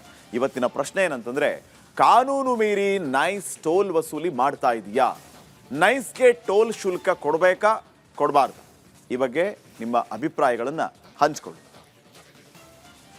ಫಸ್ಟ್ ಕಾಲರ್ ರೆಡಿ ಇದ್ದಾರೆ, ಮಾಣಿಕ್ಯ. ನಮಸ್ಕಾರ ಮಾಣಿಕ್ಯ ಅವರೇ. ನಮಸ್ಕಾರ ಗೌಡ್ರ. ನಿಮ್ಗೆ ಅನ್ಸುತ್ತೆ ನೈಸ್ ರಸ್ತೆ ಟೋಲ್ ಕಟ್ಟಬೇಕು, ಕಟ್ಟಬಾರ್ದು, ಕಾನೂನು ಬಾಹಿರ ಅನ್ನುವಂಥ ವಿಚಾರಗಳು ಕೇಳಿ ಬರ್ತಾ ಇದೆ? ಟೋಲ್ ಕಟ್ಟೋದು ಅದು ತಪ್ಪು ಬಿಡ್ರಿ. ಯಾಕಂತಂದ್ರ ಅಲ್ಲಿ ಪಾಪ ಬಿಡ್ದಿದ್ದವ್ರಿಗೆ ಏನಪ್ಪ ಹತ್ರ ಜಾಗ ಕೊಟ್ಟು ಎಲ್ಲ ಪರಿಶ್ರಮ ಮಾಡ್ತಾ ಇದ್ದಾರ. ಮತ್ತೊಂದೇನಪ್ಪ ಏನು ಜಮೀನು, ತೋಟಗಾರಿಕೆ ಜಮೀನು ಅದಾವಲ್ಲ, ಬಾಳೆ, ತೆಂಗು, ಅಡಿಕೆ ಅಂಥವೆಲ್ಲ ಬೆಳೆದ ಏನಪ್ಪ ತಮ್ಮ ಆರಾಮಿದ್ದಾರ. ಅಂಥದಕ್ಕೆ ಏನಪ್ಪ ಅವರು ಗದ್ದಲ ಮಾಡಿ ಏನಪ್ಪ ಇದು ಮಾಡ್ತಾ ಇದ್ದಾರ. ಅದು ತಪ್ಪು. ಪಾಪ ಅವ್ರ ಜಮೀನು ಅವ್ರಿಗೆ ಬಿಡ್ಬೇಕು. ಮತ್ತೇನಪ್ಪ ಹತ್ರ ನೈಸ್ ಏನು ಇದು ಮಾಡಿ ಟೂಲ್ ನಾಕ ಅದು ತಪ್ಪ ಹೇಳ್ರಿ. ಆಕ್ಚುಲಿ ಪಾತ್ರ ಎಲ್ಲ ಜನರಿಗೆ ಸುಮ್ ತೊಂದರೆ ಕೊಟ್ಟಂಗ ಅದು. ಸರ್ಕಾರ ಏನ್ ಮಾಡ್ಬೇಕು ಅಂತ ಹೇಳ್ತೀರಿ? ಸರ್ಕಾರ ನೋಡ್ರಿ, ಇದು ಏನು ಖೇಣಿಯವರು ಮಾಡಿರಲ್ಲ ಮೊದಲ ಅಂತ ತೆಗೆದೇನಪ್ಪ ಹತ್ರ ಏನಿಲ್ಲ, ಖುಲ್ಲಾ ಬಿಡ್ಬೇಕು. ಅದು ಏನು ತಗೋಬಾರ್ದು ರೈತರಿಗೆ. ಟೋಲ್ ತೆಗೆದು ಬಿಡ್ಬೇಕು ಅಂತೀರಿ? ಟೋಲ್ ತೆಗೆದು ಬಿಡ್ಬೇಕ್ರಿ, ಏನು ಉಪಯೋಗ ಇಲ್ಲ ಅದು. ಪಾಪ ಬೆಳೆದಂತ ಆಹಾರ ಧಾನ್ಯ ಅವೆಲ್ಲ ತರಬೇಕು, ಹೋಗ್ಬೇಕಾದ್ರೆ ಸುಮ್ಮನೆ ವೇಸ್ಟ್ ಅದು. ಅದು ಎಲ್ಲ ಕಡೆ ಬಿಟ್ಟು ಆ ಬಿಡ್ದಿ ಟೌನ್ಶಿಪ್ ಮಾಡೋದು ಬಿಡ್ಬೇಕು ನೋಡ್ರಿ, ಅದು ಎಲ್ಲಕ್ಕಿಂತ ಉತ್ತಮ. ನಿಮಗೆ ಉಪಯೋಗ ಇಲ್ಲ ಅಂತೀರಿ, ನಮಗೆ ಉಪಯೋಗ ಇದೆ ಅಂತ ಅವ್ರು ಅಂತಾರ ಖೇಣಿ ಅವರು. ಉಪಯೋಗ ಹತ್ತಾದಿಕರೆ ಅವ್ರು ಏನು ಉಪಯೋಗ ಇದೆ ಹೇಳ್ರಿ. ಪಾಪ ಸರ್ಕಾರ ಇದಕ್ಕ ಒಕ್ಕಲಿಗರ ಏನಪ್ಪ ಪರಿಶ್ರಮ ಕೊಟ್ಟು ತೋಟ ಏನು ಉಪಯೋಗ ಹೇಳ್ರಿ. ರೈತರಿಗೆ ಏನು ಉಪಯೋಗ ಹೇಳ್ರಿ. ನೈರ ರಸ್ತೆ ಟೋಲ್ ಸರಿಯೋ ತಪ್ಪು ಅಂತ ಕೇಳ್ತೀರಿ, ತಪ್ಪದು ಆಕ್ಚುಲ. ಹೌದ್ರಿ, ನಮ್ಮ ಅಭಿಪ್ರಾಯ ಹೀಗೆ ನೋಡ್ರಿ. ಆಯ್ತು, ಧನ್ಯವಾದ ಮಾಣಿಕ್ ಜಾಧವ್ ಅವರು ಕರೆ ಮಾಡಿ ನಿಮ್ಮ ಅಭಿಪ್ರಾಯ ತಿಳಿಸಿದ್ದಕ್ಕೆ. ನೋಡಿ, ನೈಸ್ ರಸ್ತೆ ವಿಚಾರದಲ್ಲಿ ಅಭಿಪ್ರಾಯವನ್ನು ತಿಳಿಸ್ತಾ ಇರುವಂಥವ್ರು, ಯಾಕೆ ಟೋಲ್ ಸಂಗ್ರಹ ಮಾಡಬೇಕು, ಟೋಲ್ ಸಂಗ್ರಹ ಮಾಡೋದು ಬೇಡ, ಇದರಿಂದ ತೊಂದರೆ ಆಗ್ತಾ ಇದೆ ಮತ್ತು ಅದು ಕಾನೂನು ರೀತಿಯ ಕೂಡ ಕಾನೂನು ಬಾಹಿರವಾಗಿದೆ ಅನ್ನುವಂತಹ ಆರೋಪವನ್ನ ಮಾಡ್ತಾ ಇದ್ದಾರೆ. ಜೊತೆಗೆ ನೇರವಾಗಿ ಇವರ ವಾದ ಈಗ ನಮ್ಮ ಜೊತೆಗೆ ಈ ವಿಚಾರವಾಗಿ ಇವತ್ತು ಬೆಳಿಗ್ಗೆಯಿಂದ ನಾವು ಅಭಿಯಾನ ಮಾಡ್ತಾ ಇರೋದ್ರಿಂದ ಹಲವು ಜನ ಅಭಿಪ್ರಾಯವನ್ನು ತಿಳಿಸ್ತಾ ಇದ್ದಾರೆ ರಿಪಬ್ಲಿಕ್ ಕನ್ನಡದ ಮುಂದೆ. ಅವ್ರು ಹೇಳ್ತಾ ಇರೋದೇನು, ಯಾಕೆ ಕೊಡ್ಬೇಕು ಟೋಲ್ನ? ಡೈರೆಕ್ಟ್ ಇದು ಬಿಗ್ಗೆಸ್ಟ್ ಸ್ಕ್ಯಾಮ್ ಆಗಿದೆ, ಒಂದು ರೀತಿ ವಂಚಕರ ಕೈ ಸೇರ್ತಾ ಇದೆ ಟೋಲ್ ದುಡ್ಡು, ಹಿಂಗಾಗಿ ನಾವು ಕೊಡಲ್ಲ ಅಂತ ಬಹುತೇಕರು ಹೇಳ್ತಾ ಇದ್ದಾರೆ. ಗಣೇಶ್ ಅಂತ ಕರೆ ಮಾಡಿದ್ದಾರೆ. ನಮಸ್ಕಾರ ಗಣೇಶ್ ಅವರೇ. ನಮಸ್ಕಾರ. ನಮಸ್ಕಾರ. ನಿಮ್ಗೇನ್ ಅನ್ಸುತ್ತೆ ಸರ್, ನೈಸ್ ರಸ್ತೆ ವಿಚಾರದಲ್ಲಿ ಈ ನೈಸ್ ಸಂಸ್ಥೆ ನಿಯಮ ಮೀರ್ತು ಅಂತ ನಿಮ್ಗೆ ಅನ್ಸುತ್ತಾ? ಹೌದು, 100ಕ್ಕೆ 100 ನೀವು ಹೇಳಿರೋದು ಸತ್ಯನೇ. ಇವಾಗ ಗವರ್ಮೆಂಟ್ ಒಟ್ಟಿಗೆ MOU ಆಗಿರುವಾಗ ಅದು ಆ ಜಾಗ ಏನಕ್ಕೆ ತಗೊಂಡಿದ್ದಾರೆ ಅದಕ್ಕೋಸ್ಕರ ಯುಟಿಲೈಸ್ ಮಾಡಬೇಕು. ಸೊ ಇವ್ರು ಮಾಡಿದಿರೋನು ನೈಸ್ ರಸ್ತೆ ಇದೆಲ್ಲ ನಿಯಮ ಮೀರಿ ಮಾಡ್ತಾ ಇದ್ದಾರೆ ಅವರು.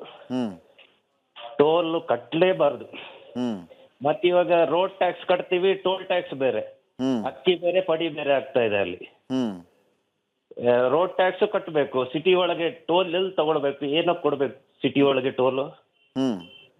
ಲಾಂಗ್ ಡಿಸ್ಟೆನ್ಸ್ ಇದ್ರೆ ಟೋಲ್ ಕೊಡಿ, ಸಿಟಿ ಒಳಗಡೆ ಏನೋ ಕೊಡ್ಬೇಕು ಟೋಲು, ಹ್ಮ್ ಕೊಡ್ಲೇಬಾರ್ದು. ಟೂ ವೀಲರ್ ಯಾವ ವೆಹಿಕಲ್ ಇವನು ಕೊಡ್ಲೇಬಾರ್ದು. ಓಕೆ, ಥ್ಯಾಂಕ್ ಯು ಗಣೇಶ್ ಅವರೇ, ಕರೆ ಮಾಡಿ ಅಭಿಪ್ರಾಯ ತಿಳಿಸಿದ್ದಕ್ಕೆ ಧನ್ಯವಾದ. ಜಗದೀಶ್ ಅಂತ ಮತ್ತೊಬ್ಬ ಕಾಲರ್ ರೆಡಿ ಇದ್ದಾರೆ ಸಕಲೇಶ್ಪುರದಿಂದ. ನಮಸ್ಕಾರ ಜಗದೀಶ್ ಅವರೇ. ನಮಸ್ಕಾರ ಸರ್. ನಿಮ್ಮ ಅಭಿಪ್ರಾಯ ಏನು? ಏನ್ ಹೇಳ ಸರ್, 10 ರೂಪಾಯಿಗೆ ಇವ್ರು ಜಾಗ ತಗೊಂಡು ಇಷ್ಟು ವರ್ಷ ಕಲೆಕ್ಷನ್ ಮಾಡ್ತಾ ಇದಾರಲ್ಲ, ಇವ್ರು ಒಂಚೂರು ಏನು ಇವ್ರು ಮಾನ ಮರ್ಯಾದಿಲ್ವ ಸರ್?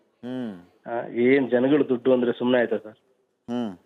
ಏನ್ ಕಮ್ಮಿ ತಗೊಂತಾರ ಸರ್ ಅದು ಇದ್ರದ್ದು ಕಲೆಕ್ಷನ್ ಟೋಲಿಂದು? ಇಷ್ಟು ವರ್ಷ ತಗೊಂಡಿದ್ದಾರೆ, ಸರ್ಕಾರಕ್ಕಾದ್ರೂ ಒಂಚೂರು ಇದ್ಬೇಡವ ಸರ್? ಸರ್ಕಾರದವರು ಈಗಾರು ತಗೊಂಡು ಅದ್ರ ಎನ್ಕ್ವೈರಿ ಮಾಡಿ ಇಷ್ಟು ವರ್ಷ ತಗೊಂಡಿದ್ದಾರೆ, ಎಷ್ಟು ಲಾಭ ಮಾಡಿದ್ದಾರೆ, ಇನ್ನೆಷ್ಟು ಜಾಗ ಉಳಿದಿದೆ, ಒಂಚೂರಾದ್ರೂ ಎನ್ಕ್ವೈರಿ ಮಾಡಬಾರ್ದು ಸರ್? ಬೇರೆ ಸಣ್ಣ ಪುಟ್ಟ ಜನಗಳದು ಅಕಸ್ಮಾತ್ ಏನಾದ್ರು ಟೋಲ್ ಅಲ್ಲಿ ಏನಾದ್ರು ಒಂಚೂರು ಬೈ ಚಾನ್ಸ್ ಮಿಸ್ ಆಗಿ ಒಳಗಡೆಯಿಂದ ಟೋಲಿಂದ ಒಳಗಡೆ ಬಂದ್ರು ಅಂತಂದ್ರೆ ಅವ್ರಿಗೆ ಹಿಡಿದು 108 ಕಾನೂನು ಹಾಕ್ತಾರೆ. ಇವ್ರಿಗೇನು ಕಾನೂನುಗಳೇ ಇಲ್ವಾ ಸರ್? ದೊಡ್ಡವ್ರಿಗೊಂದು ಚಿಕ್ಕವ್ರಿಗೊಂದು. ಏನ್ ಸರ್ ಇದೆಲ್ಲ ಯಾವಾಗ ಮುಗಿಯುತ್ತೋ? ಇಲ್ಲ ನಮ್ಮ ದೇಶನೇ ಈಗ ಇದೆಲ್ಲ ನೀವು. ಫೈನ್, ಥ್ಯಾಂಕ್ ಯು ಜಗದೀಶ್ ಅವರೇ, ಕರೆ ಮಾಡಿ ಅಭಿಪ್ರಾಯ ತಿಳಿಸಿದ್ದಕ್ಕೆ ಧನ್ಯವಾದ.